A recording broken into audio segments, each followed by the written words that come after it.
What I'll say is cool. So press pause. You're live now. All right, no, that's cool. Well, there goes my off-color joke. Yeah, and what I watched was abysmal ratings before the award. The upon receipt of the award, it spiked to, let's say, top 2,000, which is okay, but nothing great. And it hovered in the 5,000s for like a couple months, and now I just literally looked a year plus later, and it's in the 50,000 range. So it doesn't do anything. It really doesn't. Modern trade pub science fiction and modern movie science fiction. Hey, Walt, should we welcome everybody to us? Hello, us. Welcome to us. Yes, welcome to us. We're those guys that play D&D and sometimes write books because D&D consumes our lives. We were just sitting here bitching about the state of science fiction and politics in general and everything like that. But we did play D&D today, and it was a whole bunch of fun. We're really starting to come into our own. I was just going to make a get off the lawn joke. Yeah, you guys were throwing down today. It's fun when you have these small groups. Because you get a lot more time to do stuff. Like Nick, you were cracking jokes left and right. It was hysterical, absolutely hysterical. And then we had. That's what I do. That's the service that I provide. That's why the greatest thing that ever happened to me in the military was. Do I have any lag, or am I good? You're good. Okay. Sometimes I get a little lag going on. Well, right now you're good. I think I do have lag because you guys are taking a time. Okay. So I'm going to finish speaking and then speak immediately. I want to see if I have lag. Okay. I'm finished speaking. Now I'm talking right after you. Okay. No, see, I have lag. I wonder why I have lag. Okay. I'm going to log back out and I'm going to log back in. All right. We're not scared. We'll be here. Let's talk about him when he's not here. Speaking of which, how did it feel to press the end on Reservist 2 last week? It was kind of surreal, but it doesn't feel like it's over yet because I know the editing is coming and you're going to make me cry with your comments, and then I'll bleed all over the page again. But I've already started the next series, outlining and doing some research because I'm involving units similar to the ones I served with, but I realize very quickly as I'm doing the prep that what I did as an E5 team leader and driving my own striker, because I did that too as a vehicle driver, is nothing like looking at it from the top down. I didn't know we had half the units attached to that thing, and when I look at TOE now says we have, wait, we had those? So it's definitely a learning experience. Right on. Well, what's catching you? Oh no, I just some of the assets, like some of the mobile. So they have like the MPs, the drones, the engineers. Like we never dealt with all that. Like we were busy doing route clearance and kicking in doors and capturing the high value targets. At the small level that I did, it's just a regular striker unit, and so some of that larger, mission stuff we didn't deal with. So, and I was so busy worried about driving my striker and commanding my team and stuff. I just wasn't aware. And so that's the danger of when you're at the lower end of the rank scale, is thinking you know everything because you did it. And it's like, well, there was a lot of people doing a lot more work that I didn't know about. And I probably complained about them. Like I was bitching about, oh, what's that sergeant over there doing? That platoon sergeant's just sleeping while I'm working my ass. Like now I'm looking at to prep for this. I'm like, shit, he was doing a lot of work. So JR, this is the easiest. So if you're listening, Sergeant Mac, I am sorry. So all right, I was a dick and I am sorry. This is the easiest way to know how much you don't know. Is imagine that you're at the bottom, at the private level, you're at the bottom of a pyramid, and everything to your left and to your right is all the shit that's going on that you don't know about. And the higher you go up to, let's say 4-star general, look to the left, look to the right. There's nothing there.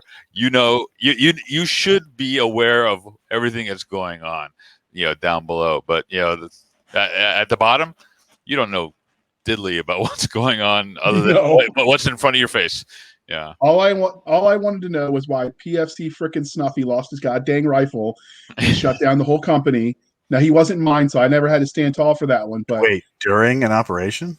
yeah, we stopped at Scania, and one of the sticks we were escorting, he forgot his rifle in the porta john, and so we're doing accountability to leave, and we're like, where's your M16?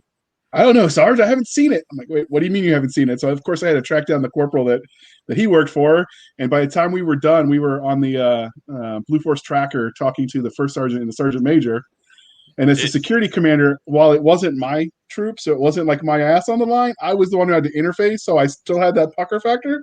It was an unpleasant experience. Isn't it supposed to be stapled to his ass at all times? I mean, it's like. I would hope that his sergeant handled that in such a way, but I didn't, like, we ran missions with different unit every time, so I didn't have to deal with them again, thank God. But it was definitely yeah. I would ask my guys all the time, and we just had a what do you call it? An acronym. I would make them repeat, and I'd walk through, and I'd be like STWW, and they were like, no, we're good, and I'd point, and I'd be like, hey, SDW, and no, we're good, right?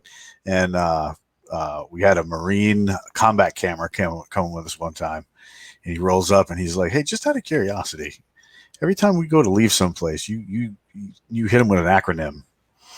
I'm like, you ever see that old movie where Robert De Niro and Sean Penn are criminals on the run and they hide as priests? He's like, yeah. I said, you remember yeah, when was the last time you watched it? And he was like, oh, well, it's been a while. I said, okay. I said, he does this thing to help the kid remember the sign of the cross. And he's like, spectacle, testicles, wallet, and watch. I said, that's how you remember what you need to take before you leave the house. I'm like, that's what they need. That's what that means. They need to remember to grab everything before they leave. And have you ever had anybody lose anything? I said, not me. I said, but I wasn't the guy two months ago that had a guy. They used to make the guys dummy cord, 550 cord, onto their pistols, just in case. We had a guy drag his M9 that he had put it on the roof of the Humvee, gotten in the truck. Luckily, it was dummy corded to him, but he dragged that all the way up Route Irish. Holy, that's the worst place to do that. That's a horrible place not to have your weapon ready. Well, no, it was an M9. It was just a 9mm Beretta, but I mean, it was, we got hit so often on that route. Like, no, I want everything ready. No, not on route. Maybe on Tampa in southern Iraq. Okay, but we were very surprised it didn't go off. Yeah.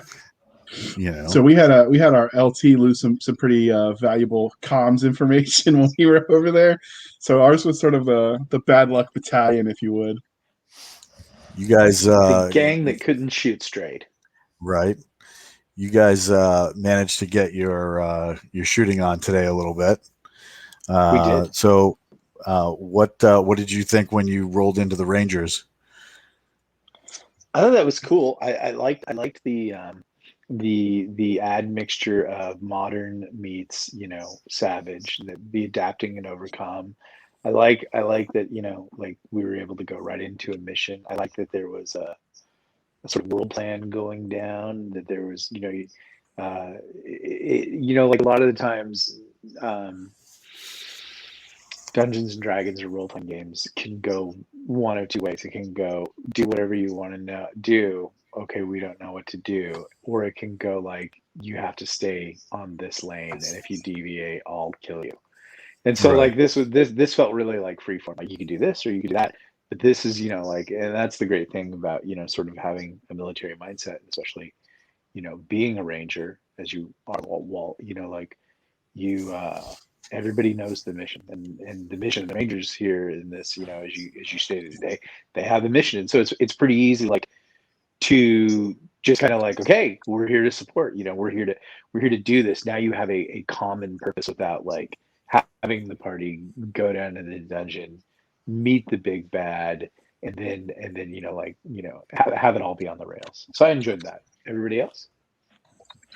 I liked it a lot. I'm really digging the the combination of obviously the verbal cues and description and stuff, along with the graphical assist that like what you're sharing right now. That I think is really useful. It's something that I think is a relatively new thing for us that makes it easier.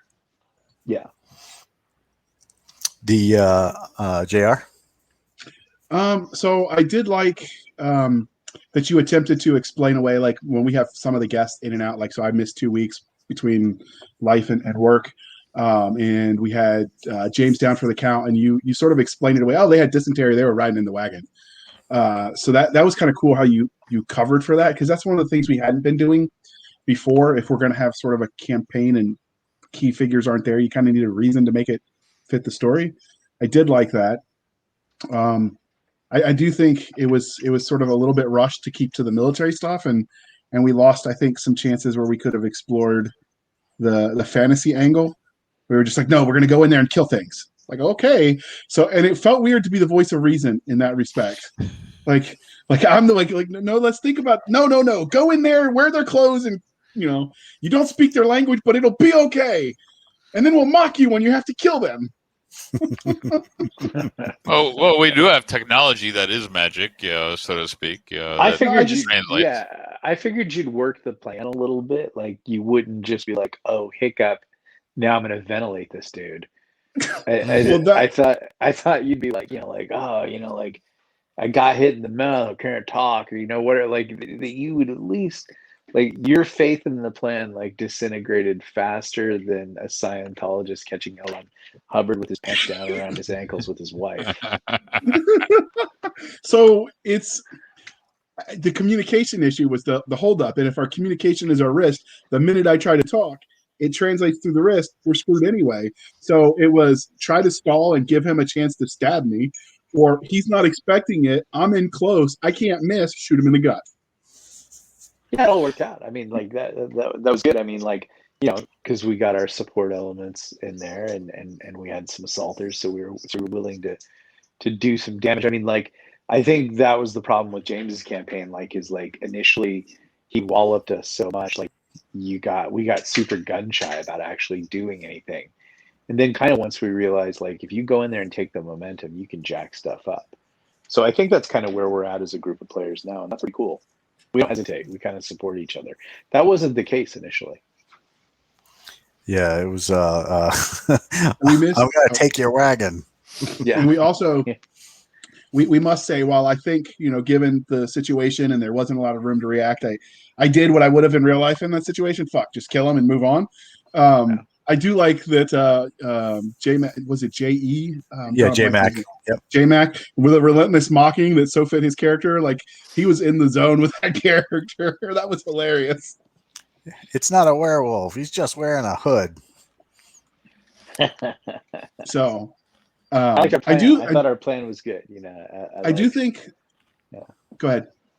No, I liked our plan. That's what I was saying. I thought our plan to get into the courtyard was pretty dope.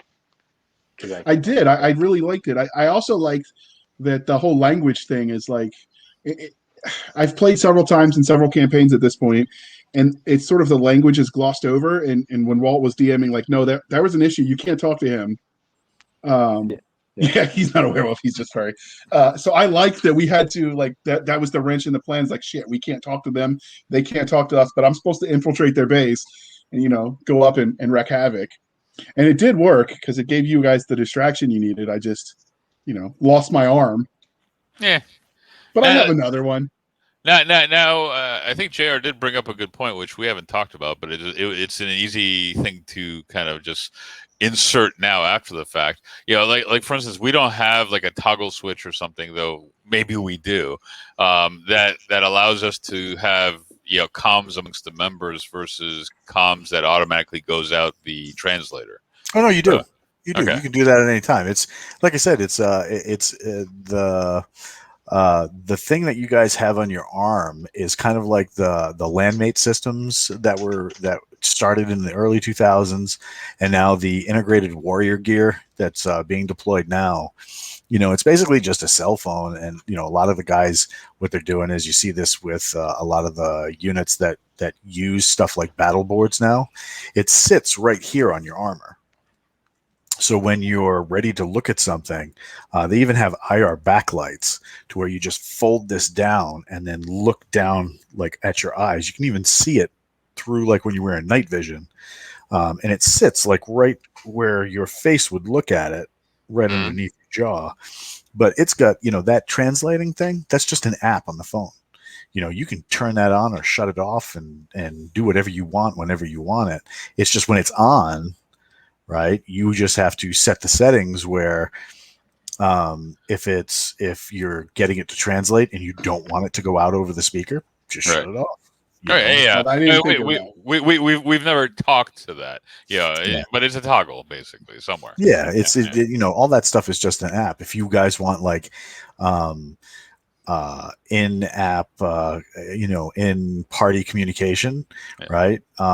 There's like a little antenna thing right behind your ear, and that's what's giving you guys some minor range to use so you can talk to each other.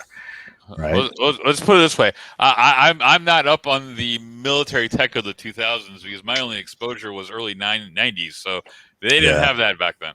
So yeah, you guys can talk to each other as long as it's line of sight. So if you can see each other, then you can talk to each other. The only time it'll get weird is if you guys go through like heavy stone. You're separated by many rooms and stuff like that because there's no cell phone towers. So you have to be outside in order to have those signals go through. Unless it's like high powered burst stuff. But I mean, that's stuff you can always RPG right through. And say no, it'll go through the stone.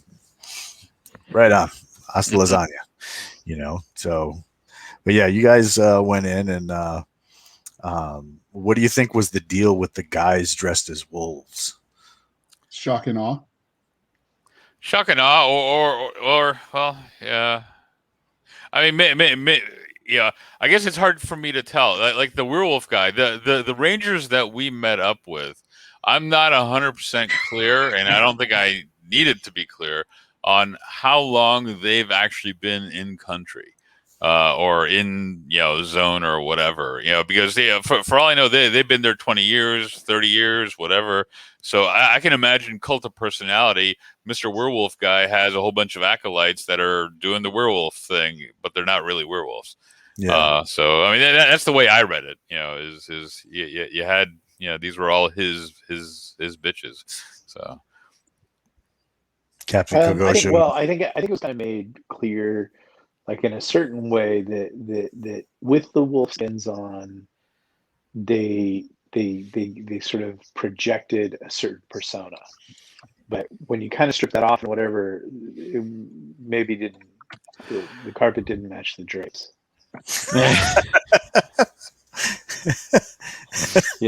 So there's something going on there, and like obviously they're in contact with this Trago guy, and they're hitting, so there's a grand conspiracy here, and one guy's story, I think we overheard one guy's story, and it wasn't, what was the story? I forget. It was he shot some chick in the back and took her money and then stole her gold. Stole her gold, and that's a very bandity thing, right? And they're trying to project themselves as like mercenary fighters. So maybe there's a disconnect there. Right on. Yeah, and I think that's not all, like the lower level people might not be aware of everything that's going on. Like they're just hired muscle. Right.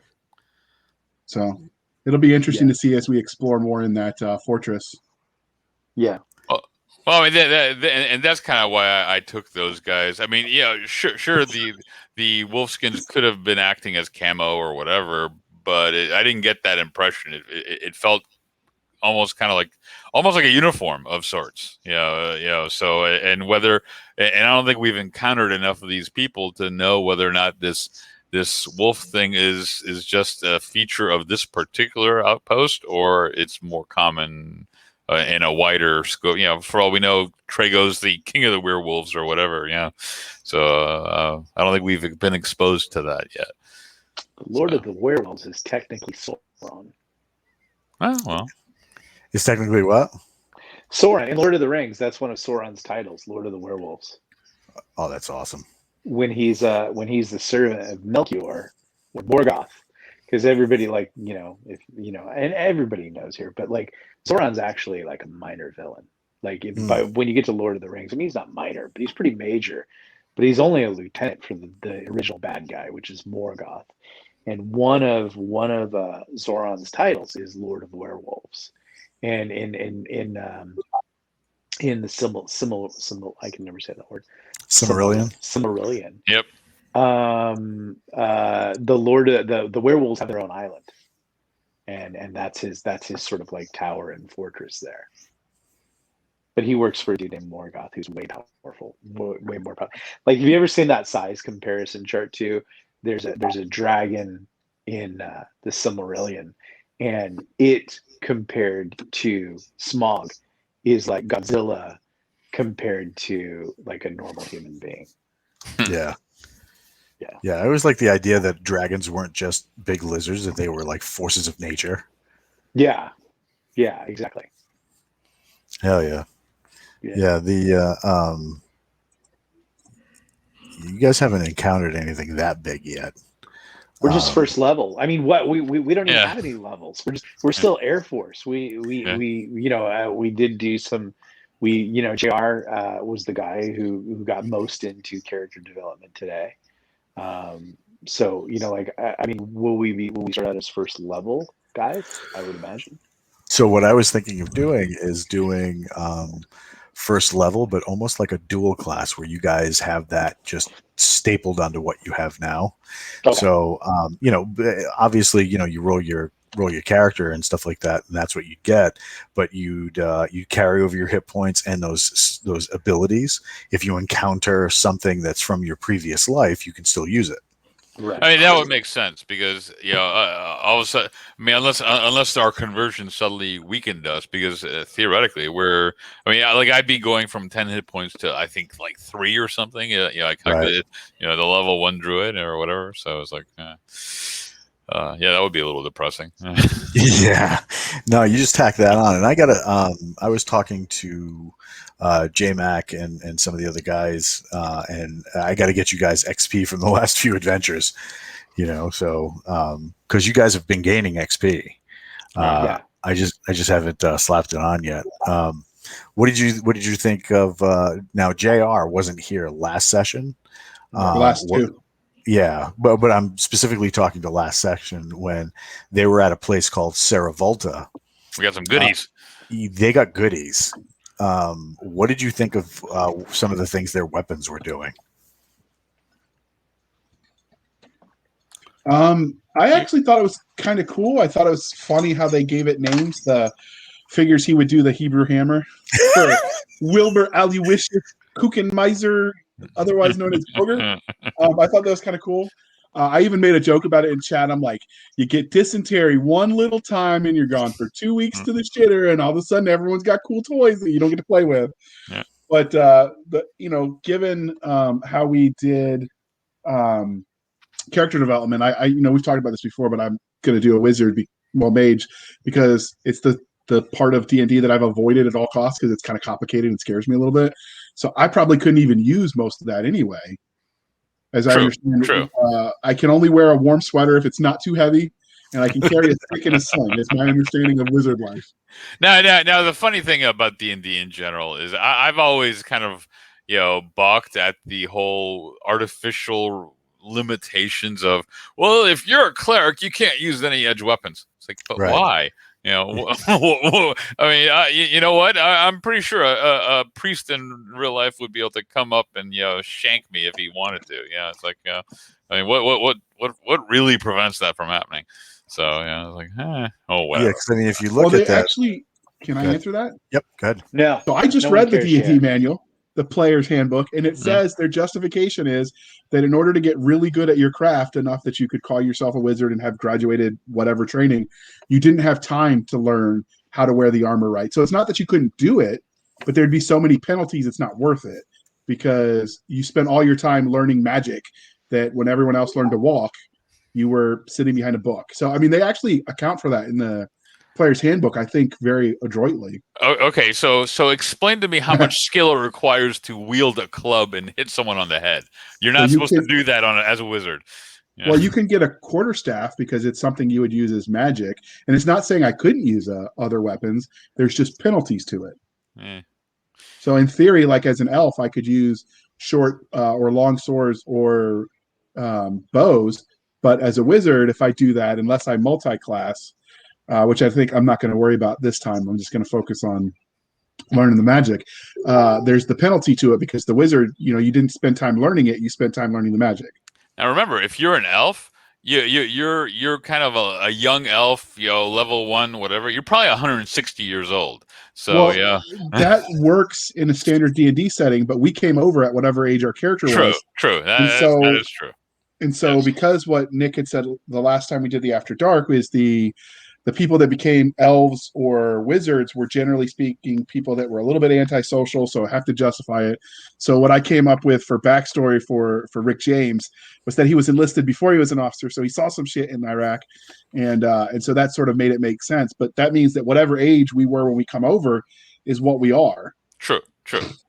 Yeah. So, I figure being that you would now be an elf in Forgotten Ruin, you would now get their longevity effects. And so elves in Forgotten Ruin live about 1,000 to 2,000 years.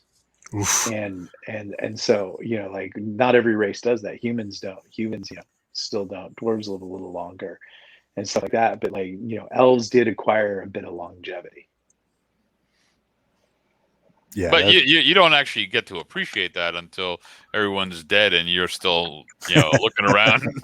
Going, it depends. The DM could accelerate the campaign if he wanted to, 500 years, and you're still kicking. You're still kicking, and everybody else is dead. And make a new character. I don't know. Like it's interesting. The natural human inclination is to always find out reasons why they can do things, which is a really great survival tool and technique. But D&D, like if you go back and play original old school D&D, like, and I wonder how many people actually just like, okay, we're gonna play by the rules that are in there. We're not gonna bitch about them. And it's interesting because like you do get like your elf maxes out at 7th level fighter, or I forget, but it's something like that. Like when you get those racial things and everything like that, that's where the humans come into their own. And I think what Gary and all those guys were trying to do is they were trying to create a living, breathing world, and the demi-humans, we'll call them that, they got some pretty cool innate abilities right off the bat, and they also got like way longer longevity. But humans kind of got to do their thing, but they also didn't get any long lifespans. And you're like, well, you're just playing a game in a campaign, yeah. Like every campaign seems to be 1 week to the next and everything like that until you use a haste spell. And now you're 10 years older, or until you run into a ghost or, like a banshee, and now you're 40 to 50 years older. Like if people would actually play by the rules in the game and just kind of like justify everything, don't say like, how, if the DM says like, listen, magic users don't use armor because it interferes with their ability to draw on their power source, instead of like, oh, they didn't learn to use armor, because you could justify learning to use armor. I mean, learning to use armor isn't that hard, but it does take practice to use it like a pro. The rules are there. You can play a fighter magic user, so that's what I'm saying. There's also, I noticed when you talk about limitations, like as a wizard that's an elf, there are only 2 schools if you're going to be a specialist that you can actually do. So it sort of breaks it up. So that's the one good thing about humans is you can do everything, I think, as a human. Yeah, that was the human ability was you got to do everything. The other races, including the half orc, I mean, they get like, Jim would never really let us use our vision and all. He was always just trying to screw us on that. Right. But the demi-humans' visions, they're like innate racial abilities, give them huge advantages. Oh yeah, especially in the places that we're hanging out, generally speaking. Yeah.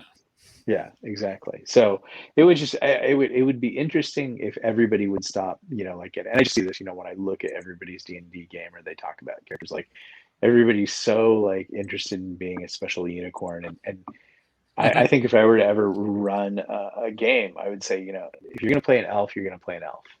You're not gonna play a special unicorn elf. You're gonna play a fucking elf. What'd you think of the elf that you guys met today? She's hot. I think I got something going on with her. I heard everyone complaining when I started asking questions. They're like, "Are we going to need that?" I don't know. It depends on what you say. And you're like, "Oh, she came over with them and became an elf." Yeah. I think that's where my takeaway from today was. We need to stop and sometimes analyze. Not so much that there's no action, obviously, because it's still a show and we've got viewers, but sometimes taking it in to see what we learn. We could have missed that little tidbit of information if somebody hadn't asked. She's an elf and you're becoming an elf. Maybe there's a love connection there for you. There you go. Yeah. She's probably going to stab me. I think I'll I'm just looking forward to when you and Walt have to role play the romance scene. Oh yeah, I'll make it weird. I'll definitely make it weird. Well, wait. Are we talking weird by normal person standard or weird by infantry standards? Oh yeah, I'll go full blown infantry. Okay, bring it on. Bring it on. You want it? We'll do it live. Someone's anus is going to get caressed. I liked how, speaking of that, like when Walt was like, "Oh, she's like people." When she became an elf, all these people thought they're weeb fantasies, and Nick's answer was, "I didn't have any of those fantasies." No, I had other fantasies. I didn't have those fantasies, but I had other fantasies. I had to mute. I was laughing so hard. I think that's roughly the line I used on Nicole when I met her. It's funny. I asked her, we were at an audition. I asked her out, and she goes, "Oh, my life's really complicated right now. I have like 10 boyfriends," and I immediately went like, "No, I wasn't asking you out like that. I just figured we'd go get some coffee." I immediately like pivoted to, "I'm not having that fantasy. I have other fantasies," and that was my in. That was my in. That's how sharp you got to be. Sparky 6866 is saying Nick is Captain Kirk in Forgotten Ruin. No, not Nick. Rock Powers. Rock Powers. We gotta find him a green girl. Because Nicole asked me today. She said, "Well, what happened to Prometheus?" I said, "Well, I don't know. Maybe he's still there. Maybe he's hiding in this game. So we'll see. I don't know." They're starting to call you Captain Hammer there, Nick. Is that hammer? Well, first you had the you were like, "Hey, dwarf, dwarven female, right. what's shaking?" Yeah. And now you're like, "Hey, elven female, what's shaking?" How are you doing? Yeah, exactly. I mean, think about it. Captain Jackhammer. That's a better name than Rock Powers. Maybe. Oh my god, Jackhammer. But yeah, so what did you think, JR, when you're sitting there and trying to maneuver this dude, and all of a sudden he starts floating a foot off the ground? When I got the one, I was like, I don't want to tell you what I rolled. I thought for sure you were like, you shot yourself in the foot, because I am an Air Force officer, right? And when you were like, oh, he started floating, I'm like, wait, what? And then I will admit, it did become a little bit of an obsession trying to figure that shit out when we kind of had to get kinetic, because I was like, no, if I could figure out how to weaponize that, we could like start throwing people around. But it'll be a definite balancing act, I think, going forward, trying to handle that. You're in the beginning of your conversion. Yeah. Too bad Andrew's not here to teach you how to be a wizard. He was so cerebral about his wizard. It was like, I don't think I could do this, but I'm just gonna do me, and we'll see. I'll be like the redneck wizard. Oh yeah. I think there are all sorts of flavors of wizard out there. Oh yeah, yeah. I mean, you could just be a hedge mage where you're just the guy that throws the occasional spell here and there. You could be Harry I was gonna go with the generalist, just because I want to learn a little bit of everything before I get too crazy. Yeah. So. But yeah, Nick's comment about like Harry Dresden, that could be. I haven't read that. He's not like like Gandalf the Grey, where he's this uber powerful dude. When you meet him in the books, he's just gone on a bender. he's pretty chilled and relaxed, and he's like, if Gandalf would be like the weaponized mage, the general leading armies who also can, raise mighty powers from the very earth. Harry Dresden is the mystic plumber. Okay. Yeah. He's the dude. But when he was coming off the bender, did he record a podcast? Because Nick did that. That was you guys. Nick doesn't drink anymore. So how is that going to, and you might not be able to tell us without spoiling, how are the shifts going to happen? Is it going to be all at once? Is it going to be gradual with the critical fails, or? Yeah, you guys are approaching a point with where we're going to shift over. So it'll probably happen after you guys are done with this castle. So I actually thought when we walked in through that room, when he's like, "Hey, let me open this door and you're going to walk through this portal," I thought for sure like we're going to come out the other side, like that DnD cartoon back in the day, where suddenly we're all changed. Where suddenly you're in a mini skirt and your hood can turn you invisible. I want to know what's behind that trap door. Yeah, because you guys haven't gotten there yet. No. Because I think JR stared at it for a while, but yeah. So is that like, and you talked about it briefly when we came off the air, but I had some people reach out. So would you qualify the way the magic is shifting while it's in flux as wild magic or just uncontrolled magic? It's uncontrolled. You're not trained to use it yet. Yeah, you're not trained to use it yet. However, the ruin is doing something to you, kind of like Kennedy in the book, where certain things you're doing that you're not aware that you're doing it is activating mystical effects. Like, remember in 8th grade when one of the girls in the class developed sweater puppets, and then suddenly it was time for you to, and you were noticing that, and then the teacher's like, "Why don't you come on up to the board and write something?" And you're like, "I think I'll just sit right here for a minute, if that's okay." No, like that for you. No guy knows what you're talking about. No. Yeah. Oh my God! We got guys that were in the Galaxy's Edge podcast we did tonight, and they were talking about some. One of the guys who was on the show, his wife is a paramedic, and I was like, "Well, what's the funniest paramedic story she had?" And he told us this story about crack chicken. And like, it is what you think it is. And I was dying, like all of us were dying laughing, and it just blew up in the chat. And now they're still talking about it on this show. They followed us from one podcast to another. Oh my God. I'm sorry I missed that one. What is crack chicken? So they respond. So one of the guys, one of the insiders, Sinokin, his wife is a paramedic, and she was responding to a call, and they were going through like the checklist of triage and questioning, and they're like, "Well, what goes into your chicken?" And the person that they were talking to was like, "Well, first I got to go down to where I get the chicken. I go to an actual like a butcher place to get my chicken, and but you got to go behind first because you got to see your crack dealer for the crack, because that's going to go in the chicken." And like the chat blew up. It was so funny. We were dying. Some of the things these guys were coming up with was absolutely like critically hysterical. It was funny, and they're still talking about it now. I'm now morbidly curious about the recipe for that chicken.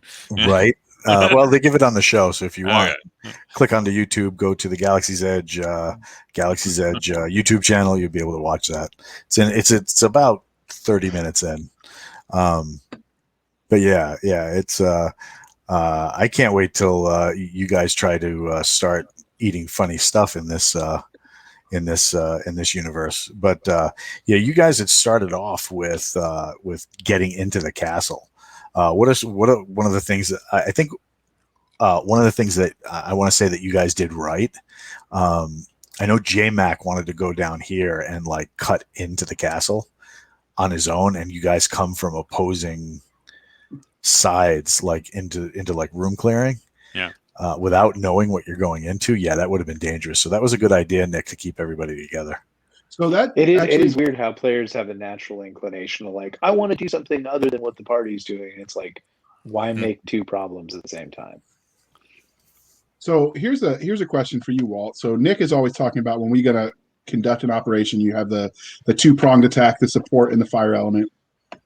But you also have the rule that everyone tells you is you can't like split the party in D&D. So how do you balance that in a shooter type game as opposed to, you know, the classic pure D&D, where the needs of the one tactic versus that old rule? How do you think that balances, or do you just You can do it. You just have to have a GM that knows how to keep party flow and move from one scene to the other, as opposed to spend 20 or 30 minutes with these guys doing this thing versus, you know, you guys do your thing. All right, are you planning that? All right, let's go back to you. What are you doing? Okay, blah, blah, blah. All right, you do that. Give me a roll. And then, you know, just being able to handle a regular table is a huge win for something like this, because you're not forgetting one side of the table while the other side of the table is doing something, right? But in this sense, it didn't make sense to split the party because you didn't have a layout of what was underneath. You know, there was like, even when you guys went to the other map, right, where you guys were going in, you know, I covered these areas because you don't know what's there. I like that you Right. did that. So you got, Yeah. And I can remove these, add and remove these as I need to, but you didn't know what's there. So like when you guys broke into here to do room clearing, you didn't know that this breaks down to like a 5 foot wide hallway. Right.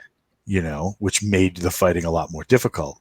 You know, Nick had a really great idea to, you know, come around and come in through this door once he knew it was there. Right. You know, but yeah, it's you know, splitting the party. Like if you notice, like if you look at the map earlier on, the dagger team went down this hallway. You know, because you knew based on the layout, because you had seen it from above, right? If there was a hallway going this way, those dagger guys could have assumed that, yeah, it was going to fold back on itself. You know, so that Yeah. stuff like that is cool. But like, you know, them going from without knowing what's inside, you guys going in the front door here, and then them coming here, you know, there's no reason to think that this is all just one big connected thing. Because Right. what you're looking at right now is the roof. So yeah, that was a good idea to keep them together. What else do you guys think you did? The roof is on fire. Yeah. What else do you guys think you did to keep things moving? You know, well, when JR got into the kitchen, you know, the dining room, again, he just chose gunfire. So we rolled on that. Yeah. We immediately started swamping him there. I think actually one of the things I did is like there were two different times you said, like, what are you gonna do? And I'm like, well, there's nothing I can do, so I'm just not gonna do anything. And that put me in a position to take advantage of, you know, other things to do, like run around the side and attack Double behind back. the door. Yeah. And I think, yeah, I think that's the thing that players need to do. Just because you can do something doesn't mean you should. There's nothing wrong with holding your movement or supporting the focus of the party. You know what I'm saying? Like, don't just feel like, well, you know, like it's some kind of like you have to make a move. You can occasionally stand still and figure things out, you know, or allow it's weird too, like where James would take advantage of us a lot, he was crafty, is he would allow us to move and then take advantage of that movement. Remember, you guys run up and you're all out of movement. Now I get to wail on you. You know Right. what I'm saying? Like that was a But standard there's- thing for him. It was a little excessive and things like that. But like, you know, the Sun Tzu says, you know, like don't interrupt your enemy when they're busy making a mistake. So like, like allow the DM to move his troops around or whatever, and then take advantage of that. Winning initiative is not always winning initiative. Winning initiative just means you go first. Right. Yep. So I will say that we walked in like with in both situations. One, now we know we can turn the wristband off. That's cool. Because if I had said anything, my arm would have started squawking, and then the whole element of surprise, and the whole thing I was trying to do was distract them long enough for the dart team to climb and for Aloysius Kuchenmeyer to do his, blow everything up, because I don't care what game or what character, he just wants to blow shit up. Yeah. That's just him. Flames, grenades, whatever. And so, if do you part of that play is do you play Skyrim, Rothman? Yeah, I have. Do you play like Skyrim? Yeah, I just imagine how you play Skyrim is you just like walking into rooms and throwing oil at everything. or when I'm kind of done with everything else, destroying the town guards and everything. That's always fun. Yeah. You just kill the whole town. Yeah. But so like when we walked into the room, for instance, like I didn't plan on going in there and responding kinetically with violence of action in that fluid situation. But then the magic started happening, and I'm like, well, they're stunned. We might not have this perfect moment where they're not responding. Let me see if I can shoot them. And then, of course, I rolled for shit, and he's like, yeah, you emptied the whole clip and hit nothing. Go back to the Air Force range. But like sometimes you just have to think on your feet, and I do like the difference in style between James and Walt. James is more like, I think you said it was a tournament style is the difference. Whereas I think Walt's a lot more fluid on his feet with that kind of stuff. And so like he let us respond accordingly. And then he's like, okay, I got something for you when you do the off the wall shit. So it's definitely, it's one of those things where you got to be on your feet, like thinking on your feet. Well, I mean, the thing I think that drove me nuts about some of the scenarios that we found ourselves in on the Crimson Hawk stuff was, it seemed like impossible situations. It's like, all right, you try this, oh, that didn't work. You try that, that didn't work. Yeah, you try that. I mean, yeah, you might have 2 entire rounds go by, nothing happens. It's like, I'm like, I've talked to Andrew about that, and he said one that's the way it was back in the day, and they would were weeks where they would be at the same door trying to solve the same puzzle. And so I think part of it is, it wasn't that it was impossible. There just was no obvious answer. And, unless you're going to spend 12 hours of gaming session where we, try to solve the riddle or whatever. And so partly, I think it's a constraint of entertaining the audience, because like Nick always tells us, it's the show first. Yeah. And I think it's a balancing act. And I think Walt's pretty good at doing that. And I imagine, 20 years ago when James could have done it too. And I'm not saying he can't now, but it's easy, after a while to just build habits. That was 5 to 12 guys sitting around a table all weekend long, having a good time, talking and basically having philosophical debates and, about the nature of a door and everything like that. Appetites change. We're taking 2.5 hours to basically do the same thing. And so, I was always emphasizing, James, you can't just, you can't throw up these impossible things. Like, you kind of have to give a clue that makes it readily easy to get into, because he would already take 30 to 45 minutes to actually get us into the dungeon. And then the first, like, okay, this room is ungettable. This room is ungettable. There were times like it was like 2:30 with 30 minutes to go. And we were finally into something. And so appetites change. Just, like if you want to know, watch one of your modern Avengers movies. Listen to the amount of screaming and action and the little bit of actual drama, and sort of like cutscenes that are in there. Like everything is so hyperkinetic in a modern movie. Then go back and watch Taxi Driver, which is the same era as when they were playing D&D, and the pacing is so slow. And it's so, no one would make Taxi Driver now. It's so boring, and I'm not saying it's boring. I think movies are better that way and everything like that. But like, everybody has ADD now. And so like, if you're going to do something in a podcast or whatever, like you've got to build the game for that. You can't have these sort of impossible 20 questions. That was sort of Jim's thing. Like, let's play 20 questions until you run out of time. It's like, that doesn't work. No, I mean it goes back to the whole writing mantra where you never have a chapter that doesn't progress the story. So and you relate that to some of just the different stylistic things where you can't spend an entire chapter staring at the door and not making progress. So and that's where it's like if you're gonna have a engaging story, and this is essentially a story in podcast form, you need to make forward progress. So, and not stare at a door for, the entire time. So, I've read entire novels though where it's just nothing, like a lot of the times the big SF that everybody talks about is like the greatest thing or whatever. Like to me, like a lot of people talk about it like a certain big sci-fi series right now that's pretty mainstream and has a TV show, and I won't say their names because I don't like to rip on people, but like yeah. they write huge books and they were so boring. Like they were so bad. Like initially, and there were always some interesting concepts or anything like that, but a lot of sci-fi is just a bunch of boring navel gazery. And so that's why when I write things like Forgotten Ruin or GE with Jason Anstock, like when we write those things, we try to just keep upping the action every chapter and delivering stuff like that and making it more frenetic and not like I know like there are other indie sci-fi authors who like they'll just drag out like though here's the worst offenders in modern thing like The Walking Dead. Like, and I finally gave up on that show like 5 seasons ago. But like every season they'd be all, we're going to war. And then like second episode, it's gonna be war. Third episode, get ready for war. Fourth episode, war's coming. And like then they would have a lame ass shootout in the seventh season and somebody would die. And that was your season. You're like, this is stupid. Like you guys strung us on, the same thing with the whole Negan Hammer thing, or whatever it was. Like you just strung people on the entire season over this shit, and it's just you don't do that in writing because I don't. Well, think some people do, which but is I don't think you should.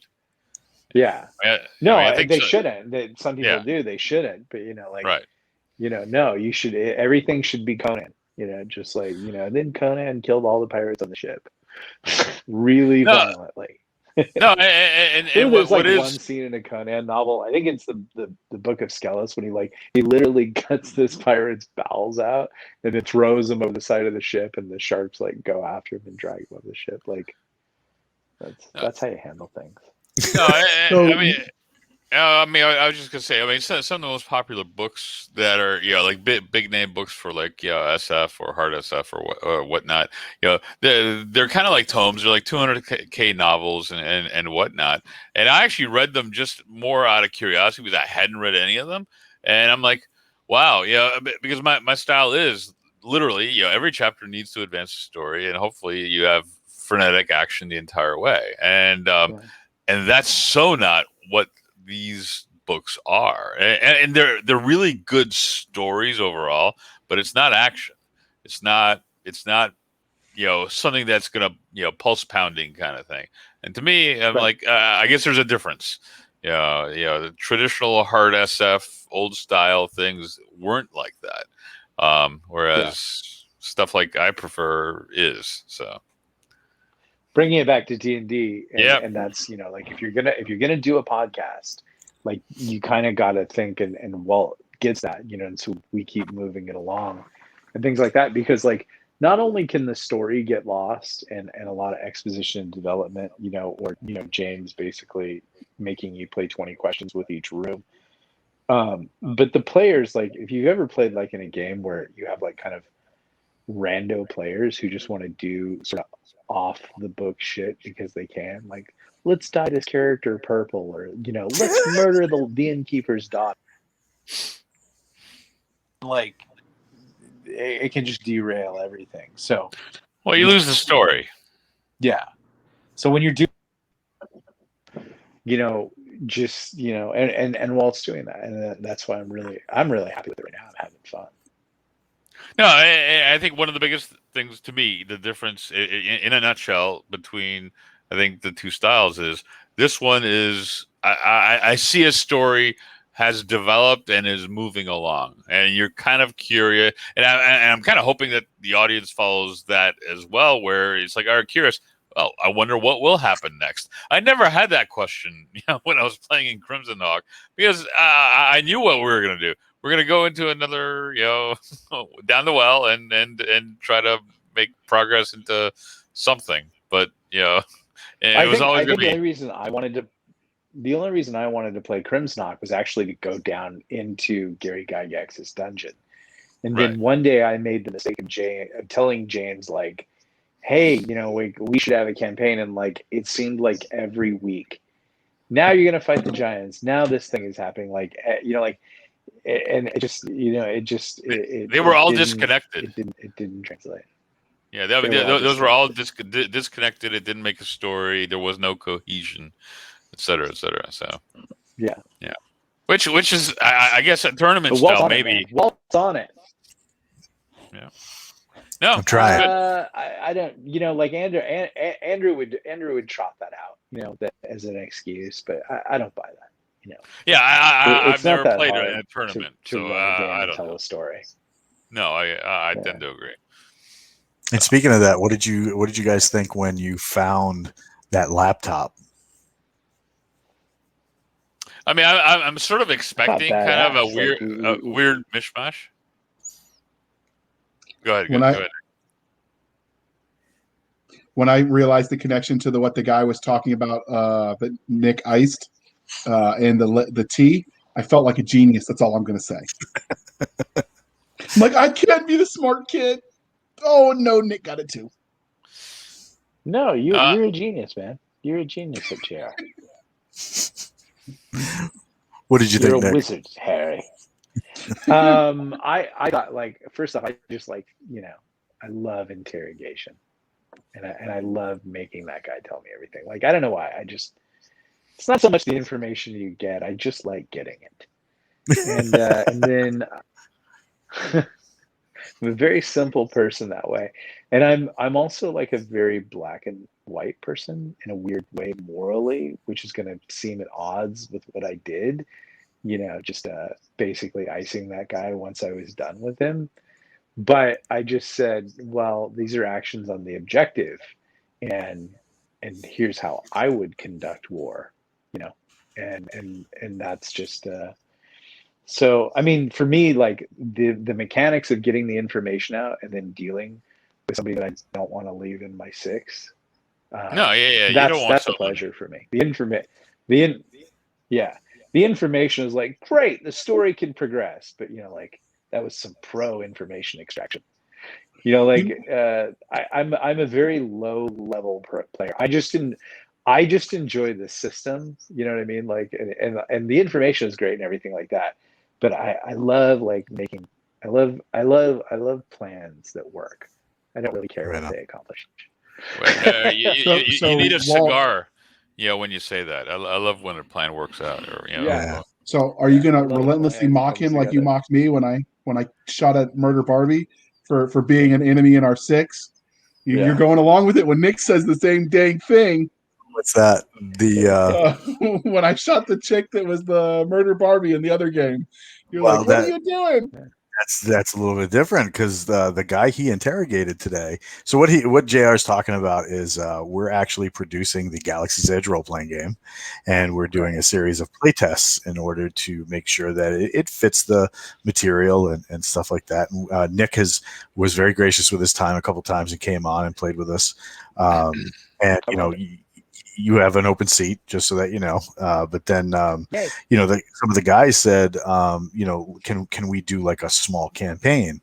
And I said, I'm pretty full up as far as my schedule goes. I said, but what I can do is I have like an hour and a half block of time to where certain times during the week I can do that for you. So their campaign started out on a Sinasian planet in the middle of an arms deal. And JR and his crew met this woman who was part of this like big arms dealer. And she was there to hawk her wares to all these mercenaries and black market types. But she was very, she was very prim and proper. She was in a suit. everybody knew she was strapped, but nobody cared because everybody was strapped. So they go into this alley to try and catch this dude they're supposed to be tracking. And she's coming along, and now JR had just bought like a mech from her, kind of like the mech from RoboCop, the Ed 209. My favorite mech. Right. And he had just bought that mech from her. Right. So they chase this dude down. He's got this mech trailing him. And she follows because she wants to see what's going on. And the whole time she's following, now she's not aiming a weapon, she's not doing whatever, but she's filming the interaction with her like comm device, right? Most likely, now they don't know this for certain, but it was most likely because they what do you call it? She was using his products. He was using her products, excuse me. So now we're going to see the product in action. He whirls around and just dumps a mag at her. And I'm like, she ducks down, and then she's like, what the? And she starts calling in mechs of their own. Now, eventually it got handled. And they all walked away from each other. So now a couple of sessions later, it's probably six sessions later, 3 to 5 sessions later. And, JR finds out that the whole crew, because JR was out last week, finishing his super secret squirrel mission, the entire crew finds out that the person who they're currently tracking that's causing like all these huge problems is the woman they've labeled as Murder Barbie. And she is now like brokering arms to some very bad people. And they're all blaming JR for it because they were like, she was so nice until you shot at her. All I'm saying is I've been in enough James games that weird. I know it's never JR good. Go ahead, Nick. JR has a reoccurring theme of pulling the trigger like fast. Like, do you know the concept right of bang, left of bang? Does everybody know that? Yeah, I do. Yeah, you do. I wonder how close JR lives to right of bang. Like most people like are left of bang, like they walk around in life like 10. If bang is 90, they're walking around at 10, and then you get into a confrontation also. Okay, now you're at 40, now you're 50, like now you're pushing each other around 50, 60, 70, and now you've pulled that trigger at 80, 85, and now you're quickly heading to 90 bang. It's weird. JR probably walks around like it's 75. Left of bang. It's just like, man, if this interaction at the yogurt store goes wrong, I'm going to ventilate this dude. The yogurt store. But yeah, so in one instance, you had somebody who was I'm not mocking you, JR. I'm not mocking you. You keep using that word. I'm not mocking you. He's not mocking. He's just suggesting maybe I need to go see the shrink a little bit more. Oh God! But yeah, in one instance, you had somebody who wasn't being overtly threatening to you initially, and then in the second instance, you had somebody who was being overtly threatening to you. So that was just the difference. I guess I should show you on this D&D map where the bad DM hurt me and why I'm been skeptical. He's been scarred by James. Show me on the character sheet where the DM. Show me on the character sheet where the DM touched you. JR. But yeah, so the what do you call it? The bad guy that you guys heard about today, where they wanted JR's character dead. You've actually heard about this dude before when you first landed. They kept asking you, do you work for so and so? Yeah. So how come they picked me, or did you just roll a dice? Do you want to know, or do you want do you want me to spoil it, or do you want me? No, okay, we'll wait. All right. So that okay. All right. So there you go. So can we- that's still a big open of today's session is the contents of that chat log. Clearly, there was a map of a whole bunch of bad things having happened. Where they've taken out things, or that crew has interrupted trade, I guess. And there's probably some G2 to be gleaned out of that chat log. Yeah. So one, can we take a second, since people are talking about how awesome this universe is? Can you show them the merch that just dropped? And Nick, Oh, yeah. can you give them the sales pitch as good as Jason does? No, I can't do it as good as Jason does. Jason is always closing. I'm just like, you should buy this. Keep me off the streets. Keep me in This shirt is Kai's pretty office. sweet. Yeah, Jason's the ShamWow guy. ShamWow guy. That's his new official title. Jason Nick. Make it happen. Jason ShamWow and Spock. That's his call sign. That's right. His F-14 call sign, ShamWow. Which merch today? Are we talking about the t-shirts, the t-shirt, or the? Okay, so yeah, I'm like I keep checking my doorstep for my t-shirt. Jason said I was going to get one. Hold on, wait a minute. We're getting naked Nicole's a little bit. Small, so I'm gonna wait for it. Oh, there it is. Wash her t-shirt. Yeah, that's nice. Got mine on. Wash Nicole's t-shirt in there you go. Let's see. I can't see. Hold on. I'll do it again. Go ahead. Tell. I can't believe I'm going to say this on the air, but yeah, go. Continue telling us how you're going to shrink Nicole's t-shirt. I'm going to shrink Nicole's t-shirt, like really, really shrink. I'm going to really shrink it, and then I'm going to take her to the range, and I'm going to put my M1 in her hands, and I'm going to take pictures.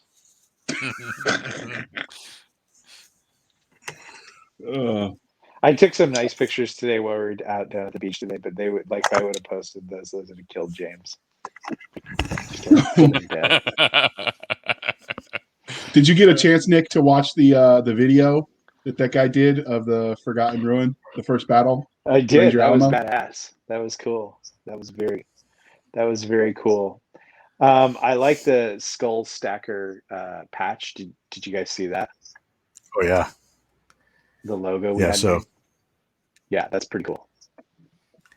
Yeah, so if you go to yeah, that's cool. Oh, okay. So it's right on your t-shirt. See, that's badass. That is so cool. Be meaner than it. Jeez, be meaner than it. Oh, you got your shirt before me. Yeah.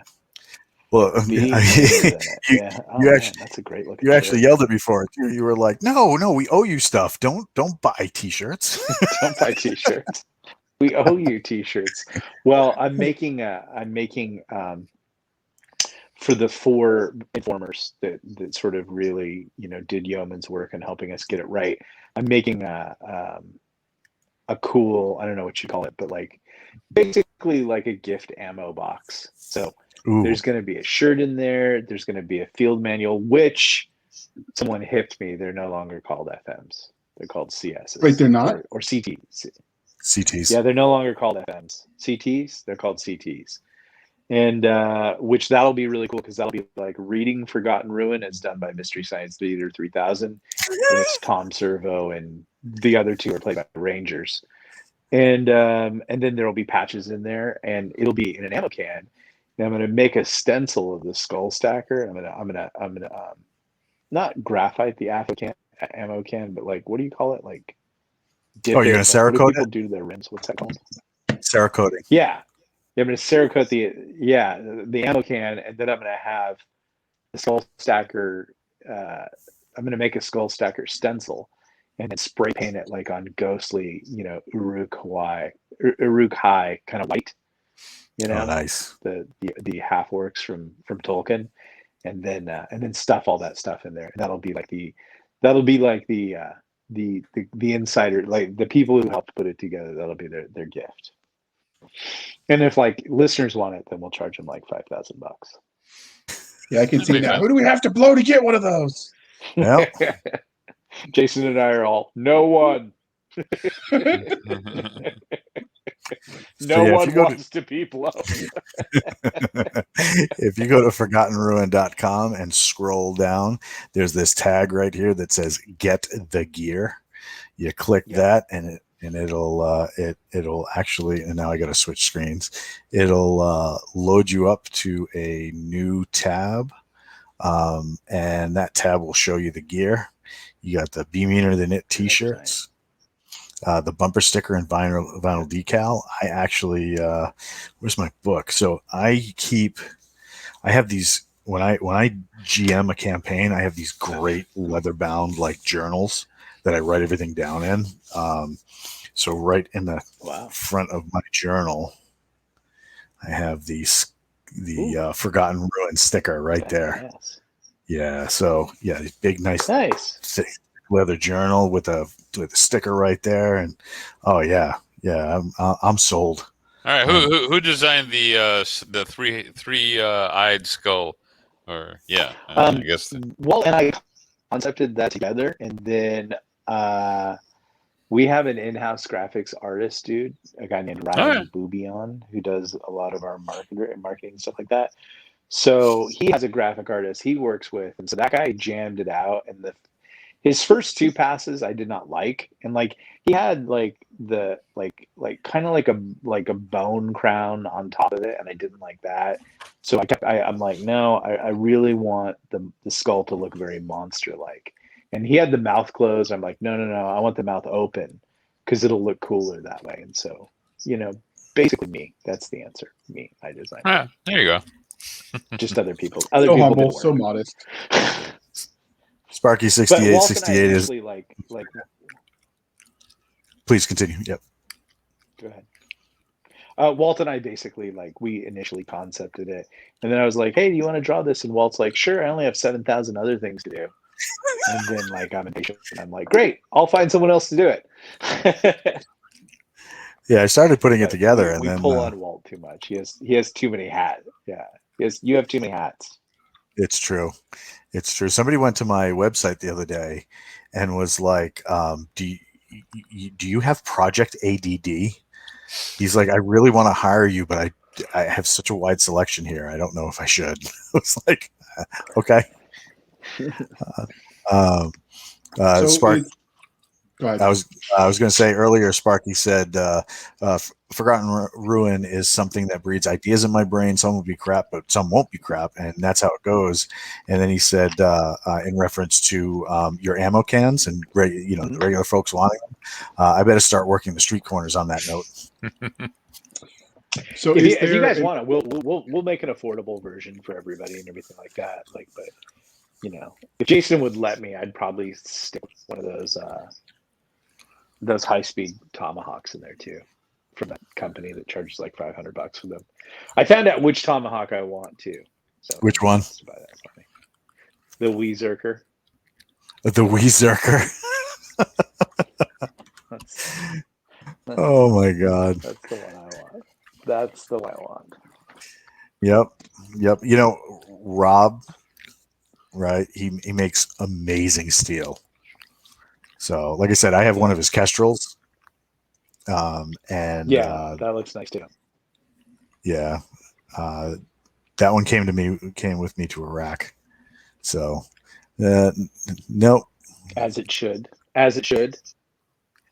Hell yeah. But what do you call it? That having a tomahawk in that thing. Oh man, that would be crazy. This is $1,000 box. So is there already like the was it not wiki? What were you using? You talked about before World Anvil. World Anvil. Is that something the whole public can see as they follow this along? Yeah, absolutely. So what's the link for that if we wanted to go look? Yeah. Hold on, I got you. But wait, there's more. There's more. It's a www. Rippin 6-pack Asian girls. Forgotten Ruin is the only domain left. I mean, www has got to be the most wasteful acronym in the world.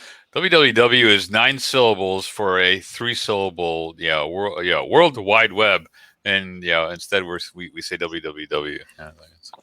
I used to 9 love when syllables. you talk to your parents and they're like, "I have to get on the internet and I've got to do something," and you're like, "Okay, www." You'd have to or they'd try to I'm on a website and I'm lost. Okay, what website is it? It's www. I don't say that part. No one needs to say www. My mom used to say, "Can you bring me the internet?" Bring me the internet. Yeah. She's like, I can't find this thing. I need you to bring me the internet. I'm like, oh God, Mom, no, that's not how you say it. I remember way back when I was teaching my grandfather. Now, this is a man who was, the same one that ran from the Nazis when he was a kid and stuff like that. Born in the 30s, and the last time he touched a keyboard was on a manual typewriter. So, it was a challenge teaching him word processing. So, I can't even think about trying to teach him the internet. Yeah. So, is there a official Forgotten Ruin for this game character sheet, or we could produce one? Because I know what I used that I got from what's Dragon's developing is that. Go ahead, Nick.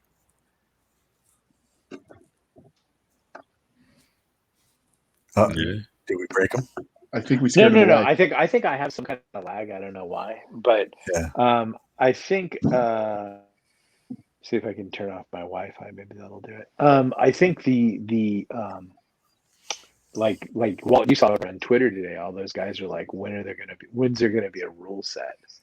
So, I got molly. I know people are kind of really excited about a Forgotten Ruin game for sure. Yeah, when you dropped that Twitter link, I got like jammed. I was like, "Whoa, what's going on here?" And then I saw the link. I saw the Twitter feed, and I'm like, huh, hey, I still have Twitter. I think if they would have known where you lived, you'd have been panel band, and you'd be running a game right now in some warehouse. What was funny was with a 45 to your head, What was funny was after the Galaxy's Edge podcast, there were two dudes on there that really knocked on Daniel and was like, "Hey, can we come on this week?" And it turns out they were there to get a hold of me because they saw your Twitter feed and they were like, "Yeah, we just want to talk about Forgotten Ruin, and can you help us? What's the actual? This is what they said after the show. They were like, "What's the when is the Forgotten Ruin role playing game coming out? Because this is perfect for that." And I'm like, I said, "Look, I can only wreck one train at a time." So right now I have the Galaxy's Edge role playing game that we're producing. Right. And with miniatures, yes, and they're gorgeous. And the cool thing about the dudes making the miniatures is they have Ranger miniatures ready to go for Forgotten Ruin. Oh, do they really? Well, yeah. Remember we talked to him when we had that meeting, and the one dude he's Ranger qualified, at least as far as I know. Yeah. Right? Yep. So I think that'll be the cool thing is Galaxy's Edge miniatures. They've got to actually make the templates, for Legionnaires, but I think they actually had Rangers ready to go. Yeah, because I know you can use their modern forces as stand-in for Rangers, and that would be really, really easy.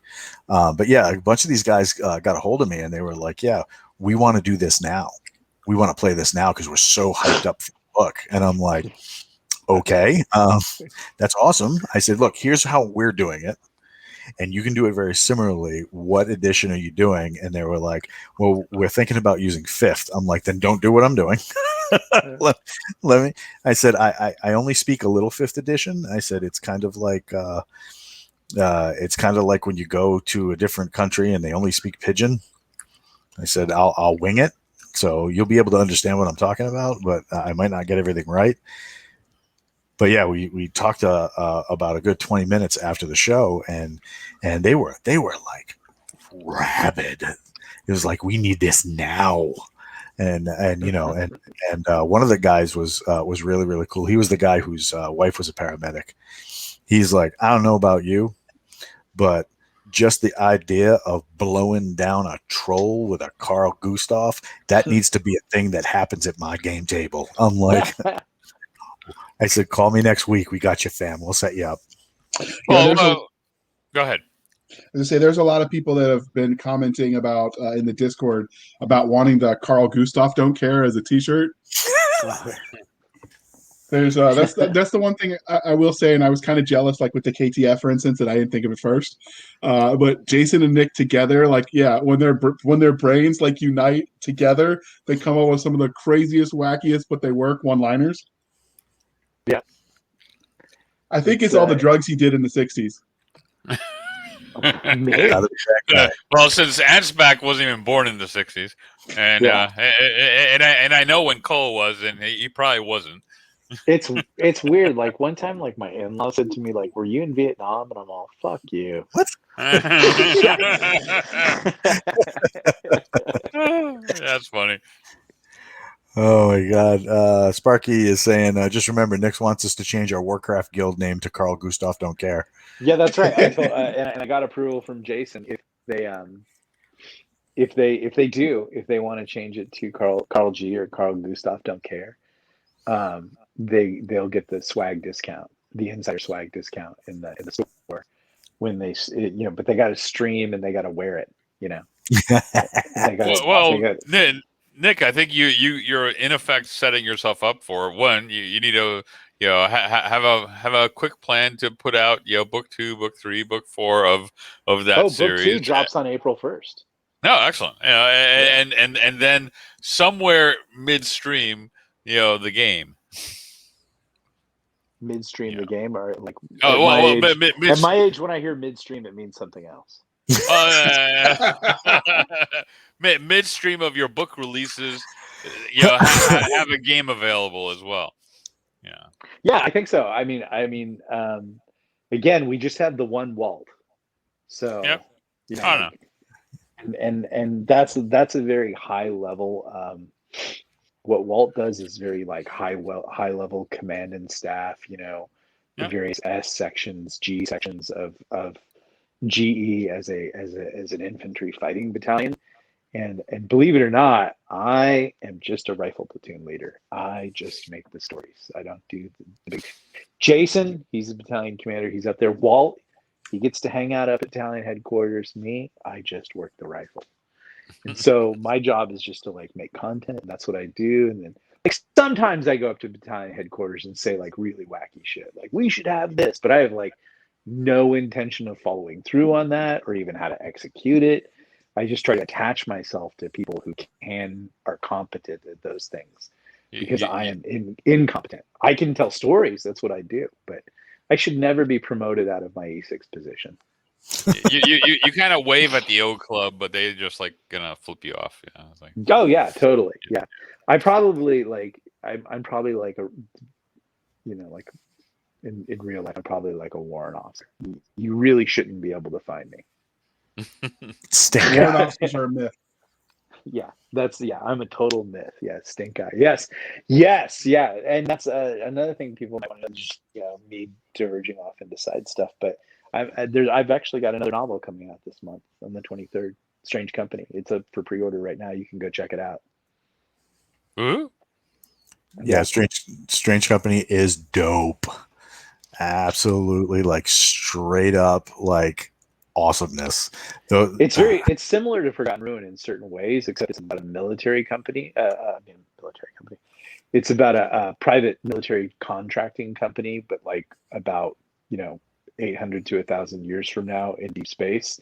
So it's really very like Blade Runner meets Aliens, corporate industrial, that kind of thing. And but it's read by the same narrator, Christopher Ryan Grant. So if you liked the Forgotten Ruin book, you'll probably like this. And it's weird. He makes Talker and Sergeant Orion like they sound different. Like the case and the cadence is there. The pacing and the cadence is still there, but Orion is definitely a much different character than Talker. He's very tragic. Yeah, he's very tragic. A lot of maybe like I know I have this as a writer for people, but like a certain level of like anxiety and paranoia and grimness that only like guys who lead platoons in an NCO role would have. Just like the sky is perpetually falling in. Everybody is screwing up. All things are on your shoulders.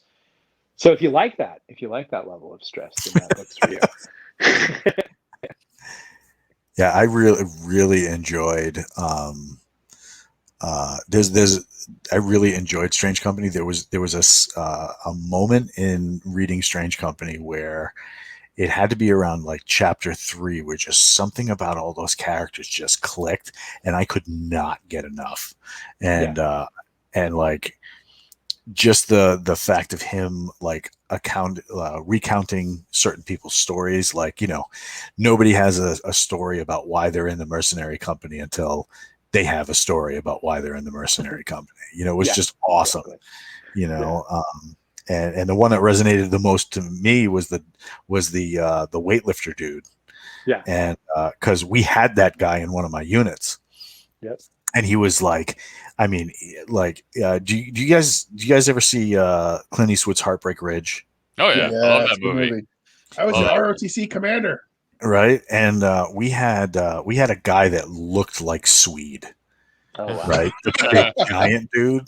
Yeah. Right, and he had the most guinea white name I'd ever heard in my life. Right, his name was Vinnie Hartman. Right, he looked like he ate his parents, and that dude was like so Derek's got it. He's like, sweet. That dude, if you were like, man, I really need to up my gym game, he was like, oh, I got you, bro. And he could perfectly imitate the Rodney Dangerfield, which was hysterical. No respect. Yep. And he would be like, yeah, no respect until you get swole. And he would grab you and take you to the gym. And like, he didn't care if you were big, if you were small, if you were, whatever. He didn't any of that. He's like, I just want to max out today. And if you want to come with me, I want you to max out too. And he didn't care if you were only lifting 185 pounds because that's what you were capable of at that moment. He just wanted you to get there with him. And he was like, we were thrown out of more gyms for that man's enthusiasm. And then followed out by people who were like, we love you. We go to this other gym too. Come there. And he was just that kind of guy. So like when in Strange Company, when he's recounting that tale, I was like, oh my God, that's Vinny. Oh, wow. I gotta go see that Heartbreak Ridge again. It's been ages since I've seen Don't do it. Really? Yeah. I vividly remember that, like tearing the guy's earring out. That was awesome. Peoples. Yeah. It's pretty all over the place militarily. It's pretty wonky. They're supposed to be sort of an elite recon unit, and they're just a bunch of never. Yeah. It was a nice vehicle for Clint to basically try to play Arlie Ermy, in his version, but with sort of a lighter comedic. I mean, it's like there were like in the early 80s, there was a whole slew of it's interesting, like Heartbreak Ridge, Platoon, and Private Benjamin all come out at basically not Platoon, Stripes, all come out at the same time, and it was sort of this like post Vietnam, Vietnam, the military. We're not spitting on them anymore. Maybe the CIA was throwing around cash in Hollywood, like, hey, we know we're going to Panama in a few years, and we're about to do Grenada. And then we're really going to get into the Middle East. Let's maybe like dial up the reputation of the military right now.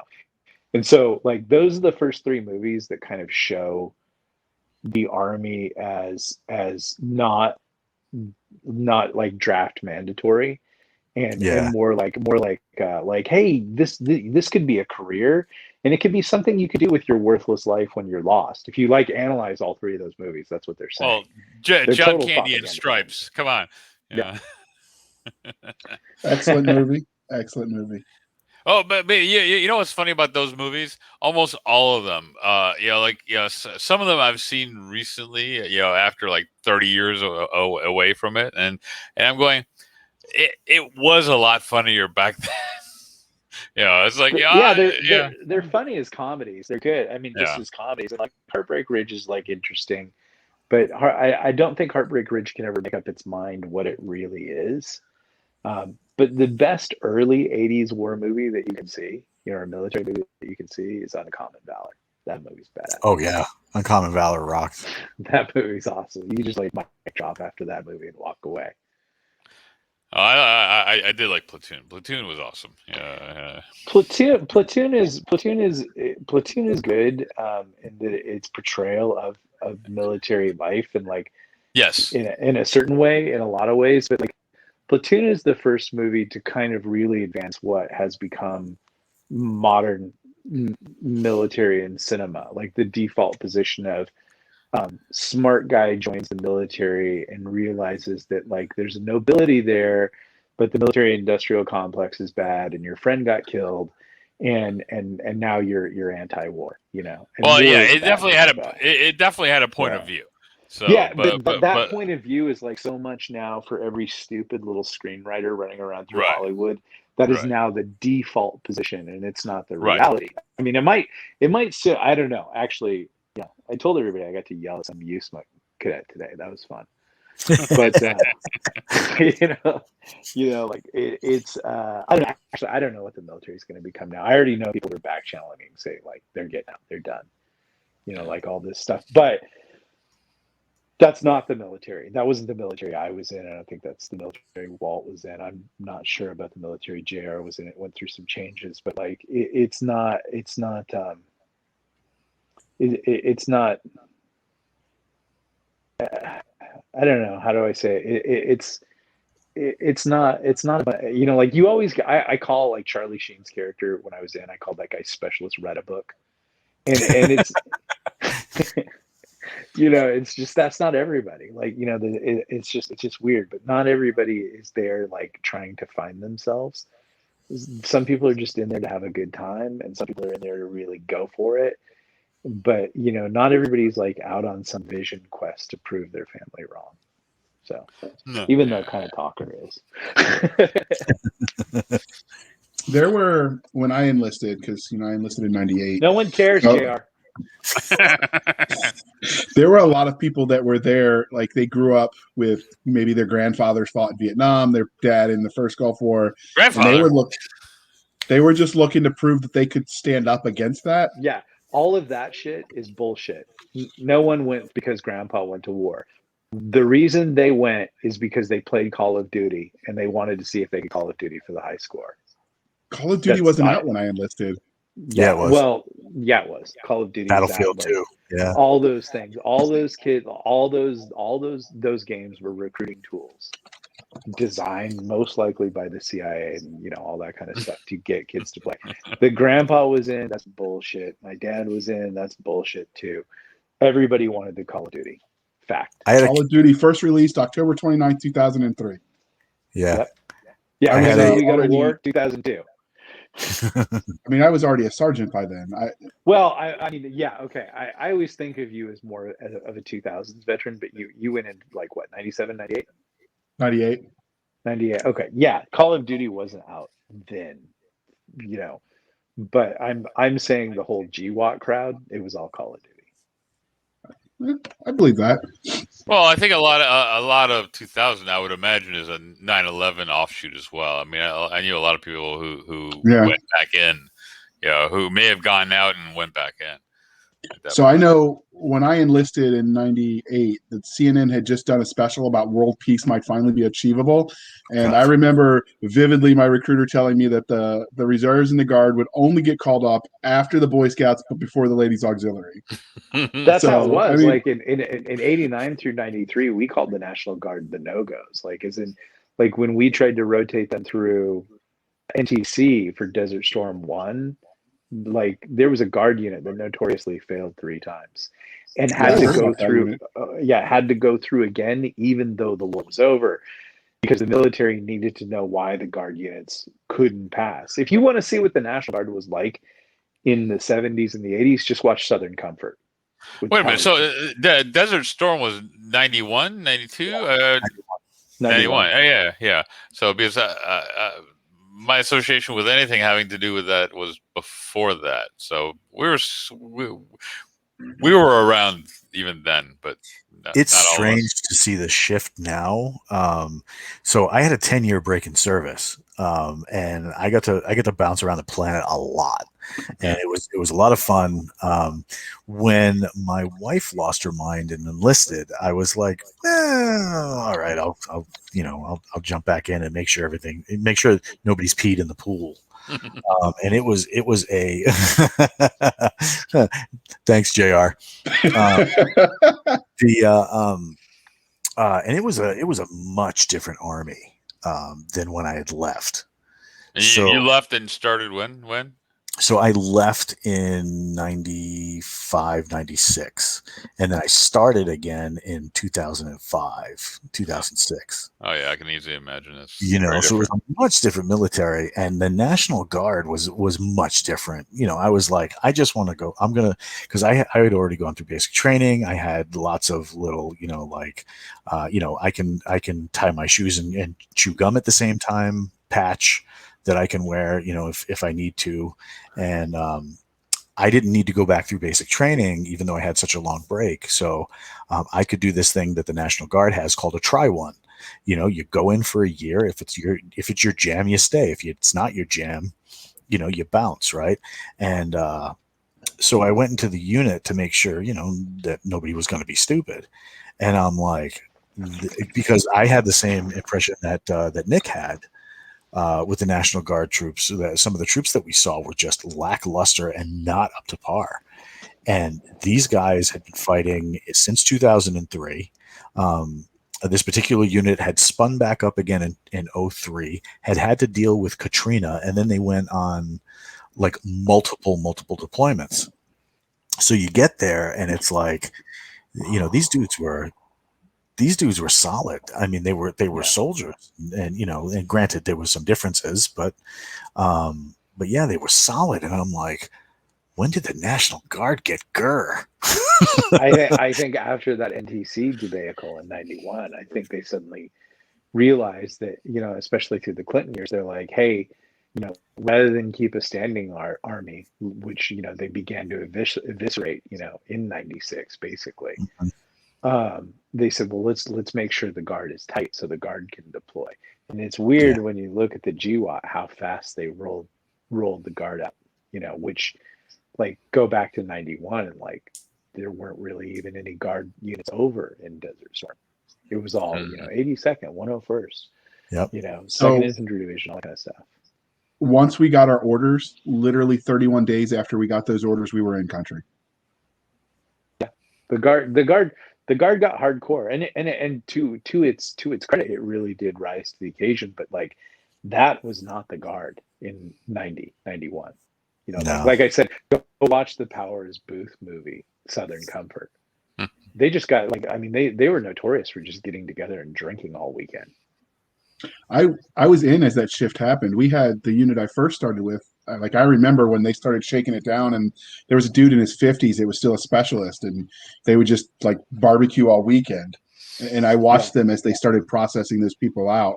And basically, they came out with the rule that if you were a no-go for deployable, you were a no-go for the Army. Yeah. So, is my plate carrier small, or am I too fat? You really need to write that book. It's too close to home.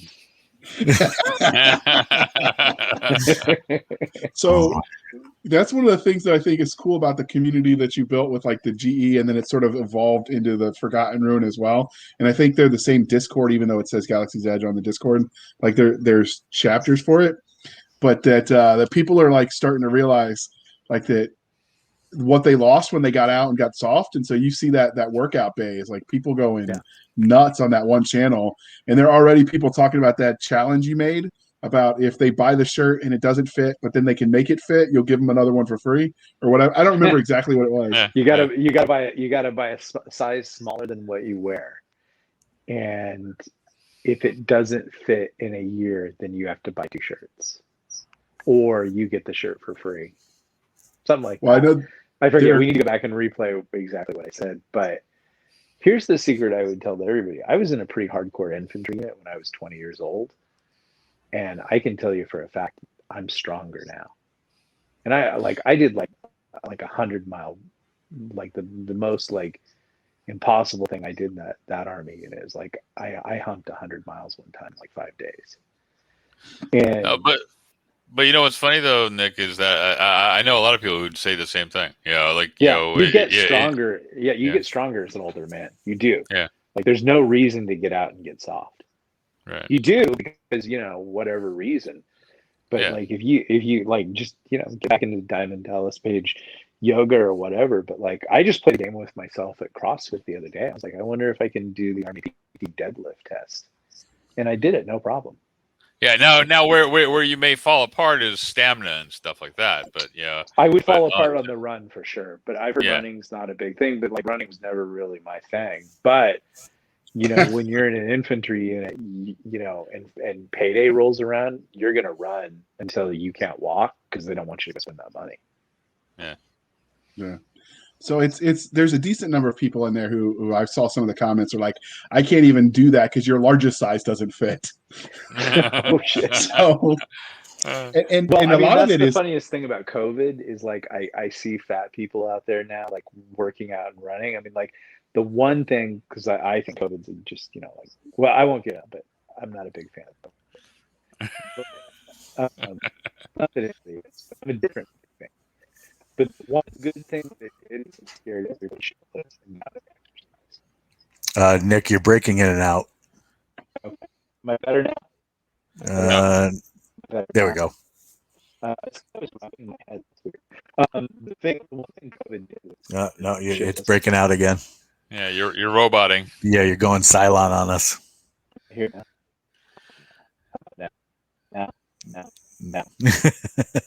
So while he reboots, F7. No, F5, dude. Don't get weird.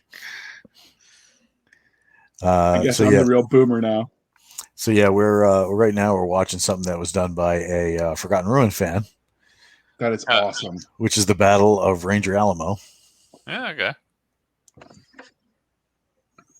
That is just too cool. And the book hasn't even been out that long, and they're already doing cool shit like this. Right. So yeah, that was that's very cool. So Walt, on a scale of 1 to 10, how jealous are you that you didn't think of this first? The Forgotten Ruins. Think of Forgotten Ruin first? Yeah. No, not jealous at all. I'm just happy to be along for the ride. Test for echo, Nick. Is it better? Yes. Yeah, it's better. Yeah, you're good.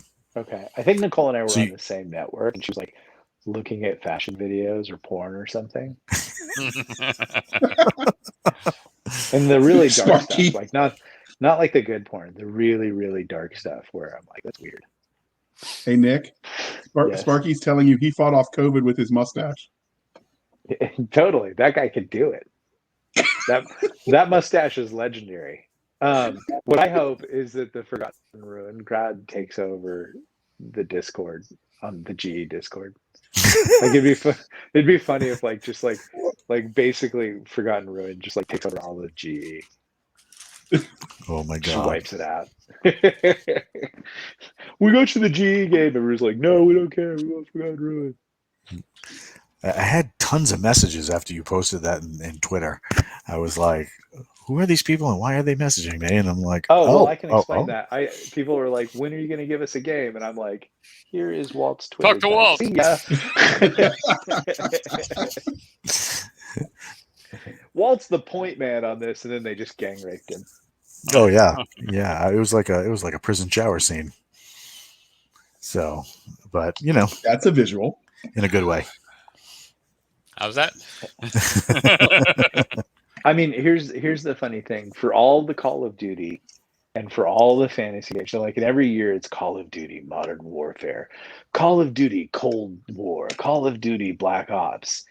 And the real key all along was Call of Duty Machine Gun a bunch of works. Mm-hmm.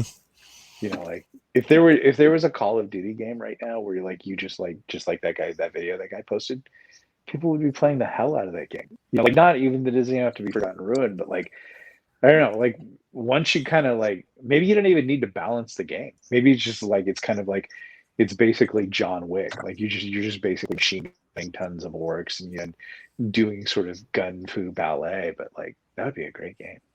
Oh, so here's a question to you, Nick. So yeah, and I don't know if you want to This is a divulge this. confrontational question. If you like to be Maybe. confrontational, Nah, actually, it's not. you So were no, this week. You got into some fight with your own people this week.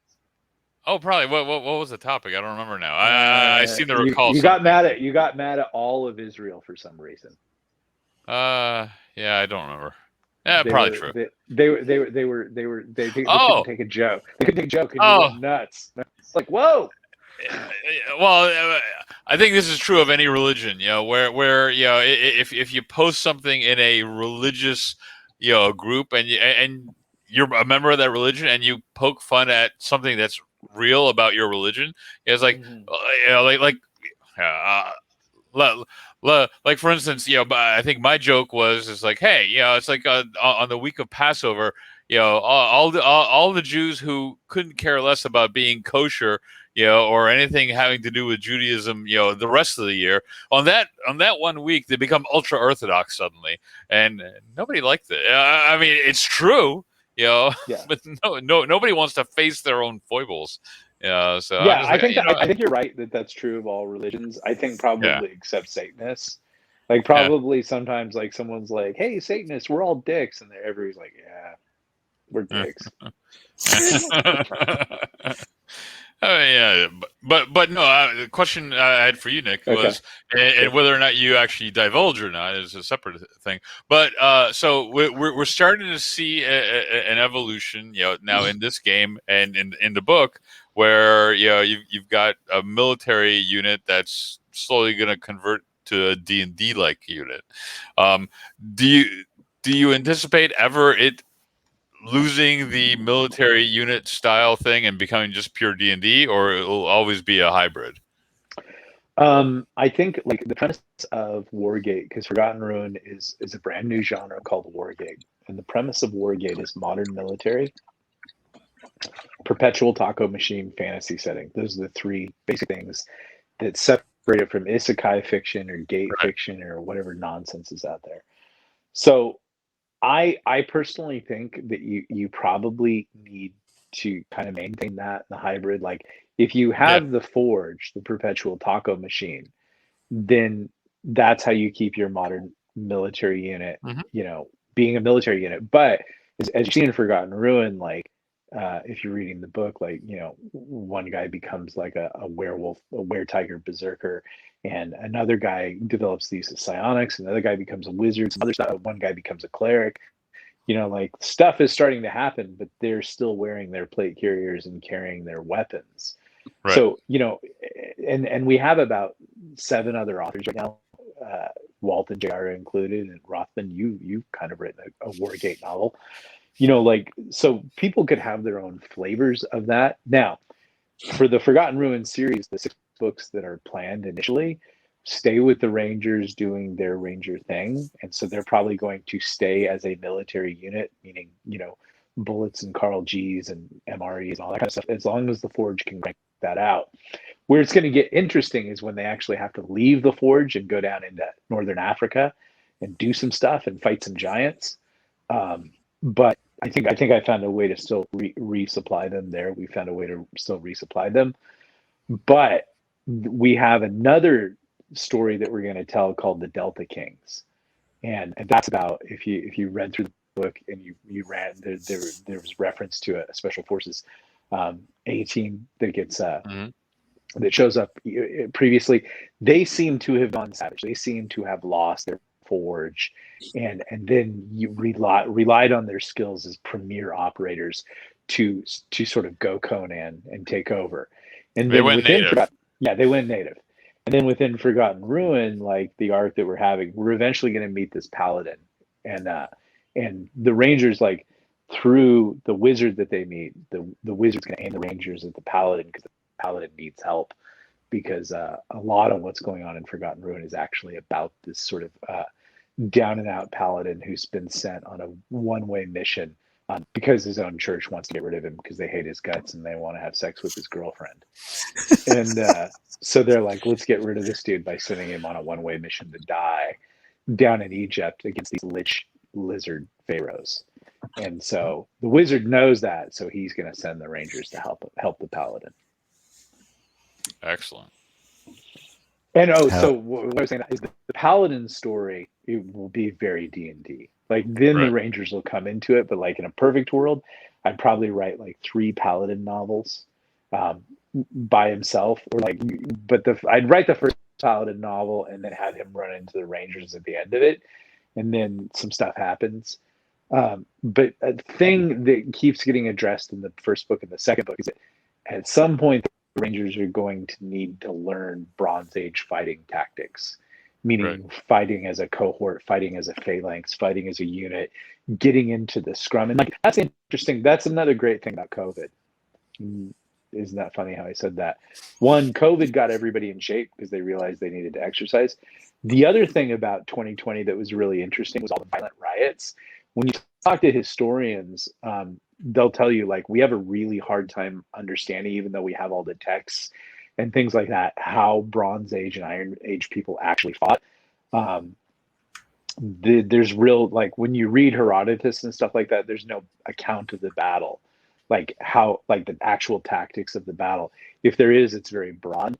So a big thing that like historians have tried to figure out is like, how did 2 groups of mass infantry fight with just swords and spears and sticks and stuff like that? How'd that look? Well, we actually got a pretty good look at that this year with the Antifa riots. They were actually the violent insurrection against us in the United States. And so watching those people actually fight the cops is what Bronze Age fighting actually looks like. But so what's the interesting is the Rangers are going to have to do that. They're going to have to learn how to fight like that. They don't know how to fight that like that. Like they do know how to go nuts with their tomahawk, but they are like some of the most skilled shooters in the world. So that's a big thing for them. And they do combatives and everything like that. But do they ever get together and like lock shields and swing tomahawks? No. Yeah. See, what's interesting? What's interesting is that if you go to history, the scales are very different. Like for instance, what's a large standing army? Like 1 million people or whatever, for like a major country. But like all of Rome was like 19,000 people or something. It was just some ridiculously small number in comparison. So and they were like a world power. It's like it was very different. But you make a good point.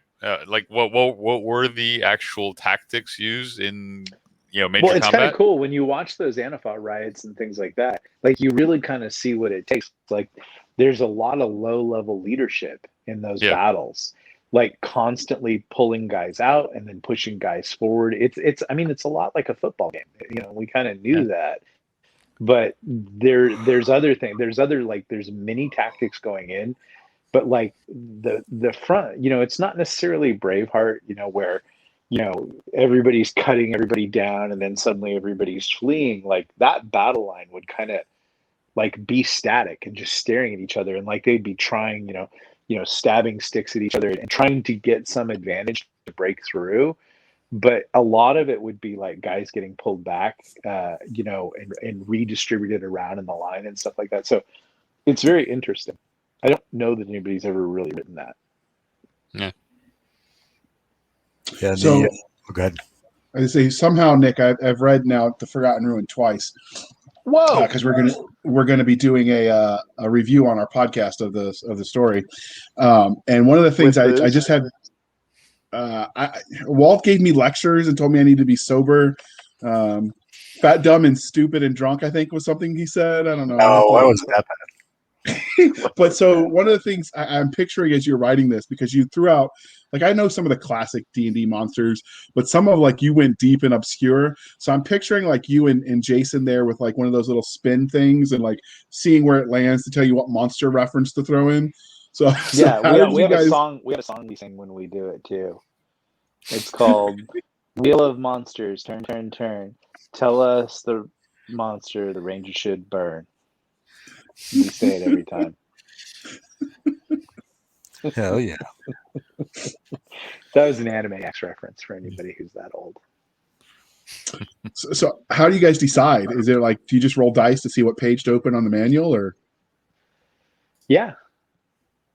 I don't know. Like, Cool. I think, I mean, like, I think you think about the drama that they're going through, and like, again, we write with the Vonnegut method, which is, think of awful things to do to your character, and when you're out of awful things to do, the novel's over. So, you have to build it around the theme. In the first book, the Rangers are fighting the standard fantasy army. So what monsters are we going to deal with? We're going to deal with orcs. We're going to deal with goblins, hobgoblins. We're gonna, and we're because the Forgotten Ruins books are big battle books, they're not hero's journey books. We have to classify our units. Okay, so that's our foot, that's our infantry. Those are our skirmishers. Those are our engineers. Those are our sappers. Okay, now we need heavies. Okay, well, the light tank is the ogre. The medium tank is the troll, and the heavy tank is going to be, like a giant or a titan or something like that. So like you begin to organize, and there's certain, okay, now we're gonna have support. So we're gonna have some wizard, like some wizards, and so we had one wizard, that was a high value target, and then there's a couple other wizards that are referenced. Then there's some frog shaman and stuff like that. I think you have to like work within, and D&D is really good about this. You have to work within monster groups. So now we move over to the undead forces, and now they're facing flesh golems, they're facing headless horsemen. They're facing bone mages. They're facing a skeletal foot. They're facing a lich. They're facing a death knight. They're facing all like and then they what's that thing called, the crow thing? Tengu. The Tengu. Yep. Tengu. Yeah, they're facing like a crow shaman. All things that kind of deal with the undead or death, necromancers at the heart of it. Or the undead who are raised by necromancy. I wouldn't put an ogre in there. We put a grave troll in there, but you wouldn't put those units wouldn't go with those units. It's a different military. So like that's kind of how you're working. And then in Forgotten Ruin, when the Rangers go on the long march down to the final objective, like I think they run into like 3 different monsters. So like we just grabbed like 3 randos. Like one was manticores. Which when you that's the interesting thing, I think a lot of the times is when people get into the monster manual, they just kind of assume stuff like, oh, a manticore is this or whatever. But like, have you ever really like read what a manticore is? It's a lion with bat wings. Like, is that not a nightmare? Yeah, and spike, but the spikes it shoots is crazy. Okay, yeah, but it's a lion with bat wings. That's the freaky part to me, not the spikes that shoot. That's just like okay, but then and like an owlbear, like the bummer part about early D&D is in Keep on the Borderlands. They have like a picture of an owlbear and it looks super lame. But like modern artists have made a better owlbear and it looks like a grizzly with an owl's head on top of it, and that's way better with giant claws. So like I think like since we were definitely trying to appeal to the D&D audience, you want to go in there and find like monsters that people can get into and that they know, as opposed to like just stay away from the Fiend Beta, because no one ever liked the monsters in there, right? Am I right, crowd? Am I right, fam? Except for the Death Knight. Yeah, the Death Knight. That's right. You said stay away from what manual? The Fiend Folio. Yeah. I don't know what that is. No. Nobody read that one anyway. So yeah. It was a monster manual that came out, but it was from England. And all the monsters were kind of like a little too obscure and weird and arcane. And I don't think it really. And then like pretty quickly on the heels, the Monster Manual 2 came out. Yes. Okay. Yeah, I think the weirdest monster I used in my book was an Otiug. Yeah, which is like a muscular beach ball with a giant mouth and tentacles. So isn't that like a beholder? Yeah, but no eye. So what's this flesh golem? I thought golems were the monsters made of clay and animated clay. Well, you got Frankenstein. Frankenstein would be a flesh golem. Yes. Okay. Yes. But there's all sorts of flavors of golems. clay, flesh, iron, stone. Rainbow. I did not know that. Yeah. Rainbow. Rainbow golem.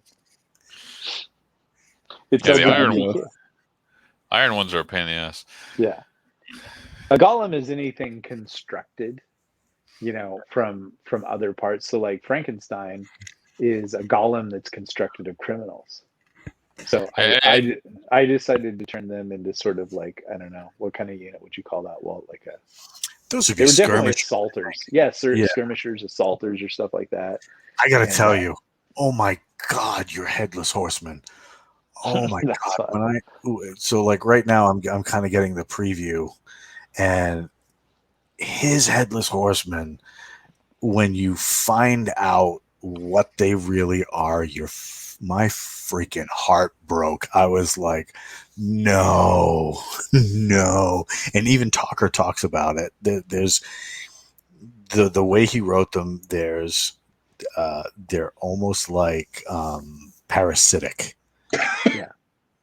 And They're vampires leeching the life out of the horse to continue their sort of. I'm just like the way you described it, and the way of like, and then you go into Talker's like relationship with that animal, and you're just like, oh my God, that poor dude and that poor horse. We have a request in chat, Nick, for you to add a spam golem, because that would be very terrifying. Spam golem would be awesome. I would fry that bastard up. I would eat that I'd shit. roll him in some mayonnaise and put some white bread on that. I'd bite his fucking head off. Yeah. Spam's good. Spam is good. Slice of pineapple on top. Yeah. No, I think it's slice of disgusting. pineapple. I never got into it. No, like the perfect spam sandwich is like you just lightly fry that spam, and then you have to use Wonder Bread, and you don't toast it, and then you put mayonnaise down, and then Tabasco sauce all over the top of that, and then more mayonnaise and bread, and then you just you put your palm on it and you just squeeze it down. Oh, I would like a big slice of beefsteak tomato or something on that. Yeah, so some contrasty thing. Yeah, that's because Next you're you're gonna tell me- argumentative. yeah, that's true. Say what? I said next you're going to tell us you like Tang. Fucking hate. Don't hate. It's good. Don't hate the thing. We can't all grow up rich and in military school like you. Some of us had to go. Some of us thought Tang was a treat. Jr. Us latchkey kids, when we came home and made our own glass of Tang, we thought, my mom loves me. I wish she were here tonight. And she was out with her boyfriend. We had Kool-Aid. We didn't have Tang. Well, I That had fat Tang red and little low jar. Guinness. And let me put it this way. I'll be honest. I didn't always make the Tang. Sometimes I just spooned it into my mouth and I was happy. The dust. You ever had like a little Tang dust shooter? Oh God. Next you're going to snorting this Pixie Sticks. I think yeah. Piggy or lick a stick. Did you ever lick a stick? Oh yeah, That was So- good. That was good. I You like got those people- sticks. Those sticks were awesome. So, Nick, you have people harassing Walt about a Forgotten Ruin game before they even finish the other one. You've got the audiobooks. Are you keeping the same narrator? Because I love that guy. That guy is awesome. No, yeah, totally. Like, unless he's like, Nick Cole, oh fuck, I'm not reading for that guy. But that's usually what happens. Oh my god, So that guy's a right-wing bigot. No, I think he's really cool. We talked to his agent. I don't think there are any problems, and he's narrated other pro-military stuff and some country western. I think he did like Waylon Jennings' biography. So he seems like a really cool dude, and we like working with him. And I think like Jason was supposed to be reaching out to him and letting him know, like, dude, you're a hit. Like, our audience loves you. So hopefully, it's weird. Narrators are a weird thing because like they're new. Like, it wasn't like when I first like had a book deal at HarperCollins, I was like, hey, are you gonna make my book an audiobook? Old Man in the Wasteland. And they're like, no, audiobooks don't make any money. And then audiobooks started making money. And then narrators kind of like suddenly became premium and then kind of became prima donnas in some cases. And so like narrators can really screw you on a series if they like walk away halfway through or or they can get like really hot, and everybody like if a narrator's like, what's going to happen now, which is the same thing that happened with Galaxy's Edge.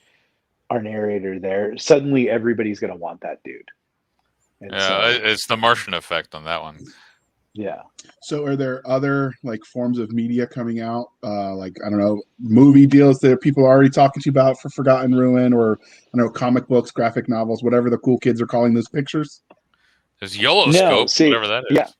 See, like we're in movie talks on GE, and we're actually in talks right now with the guy who did Bone Tomahawk, and we keep telling him like, because he wants to do a Galaxy's Edge movie. We're like, I know, but Galaxy's Edge budget will be like $65 million, and you don't want to spend that much money. But we're like, but you should do Forgotten Ruin, because like all you need is like military ranger guys, and then you could dress some dudes up as orcs and stuff like that. Like it's much cheaper to make Forgotten Ruin as a movie than it would be to make Galaxy's Edge as a movie. And Hollywood's like, yes, but there's no numbers yet to back up Forgotten Ruin. Like Hollywood, like I know a screenwriter who writes screenplays for Instagram models. Hollywood only reacts to numbers. It doesn't care what the story is about. It doesn't care if it's good or it's bad. So GE has the numbers right now, and so that's why like we've had like 3 major studios interested in it. Forgotten Ruin will get there as it gets those numbers, but like right now we're trying to tell people like, no, do this now, be ahead of it, and they're like, no, we only do numbers. So like they have a magic number that you have to reach, and then they get interested in it, and they only get interested in it because the magic number got reached. They don't care if it's good or bad or anything. Yeah, but then you're too late to the train because it takes them so long to produce anything. That's what I try to tell them. That's what we try to tell them. They're like, no, our plan works. Didn't you see all our movies no one saw last year? And I'm all, yeah, no one saw them. Your movies suck. You suck. And they're like, you're not a team player. And I'm like, I know, I'm not a team player. I hate you. And you hate me. They're like, yes, we do. You say the truth. So do you think you're ever going to do like graphic novels or any of the picture books? Is that something you think you guys... I think we would love to do all those things, but those things don't make any money. Yeah. And they're expensive to produce. And they're expensive. Comic books are a dying industry, and they shouldn't be dying, but they're mired right now in just like garbage. Like as in like there are 2 sides, and neither side is acting in the interest of actually people who like comic books. Yeah. Yeah. Yeah. On that note, all of us saying yeah.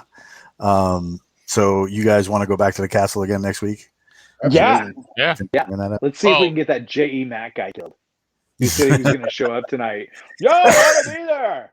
Our guests always say, yeah, I want to be there, and then never show up. Well, but did we ever give him the link? Yeah, I sent him the link. Oh, okay. All right. That chick one time we had early on, she was like the one who showed up. The map. Carlos. She was cool. She was cool. Yeah, Carlos doesn't even show up.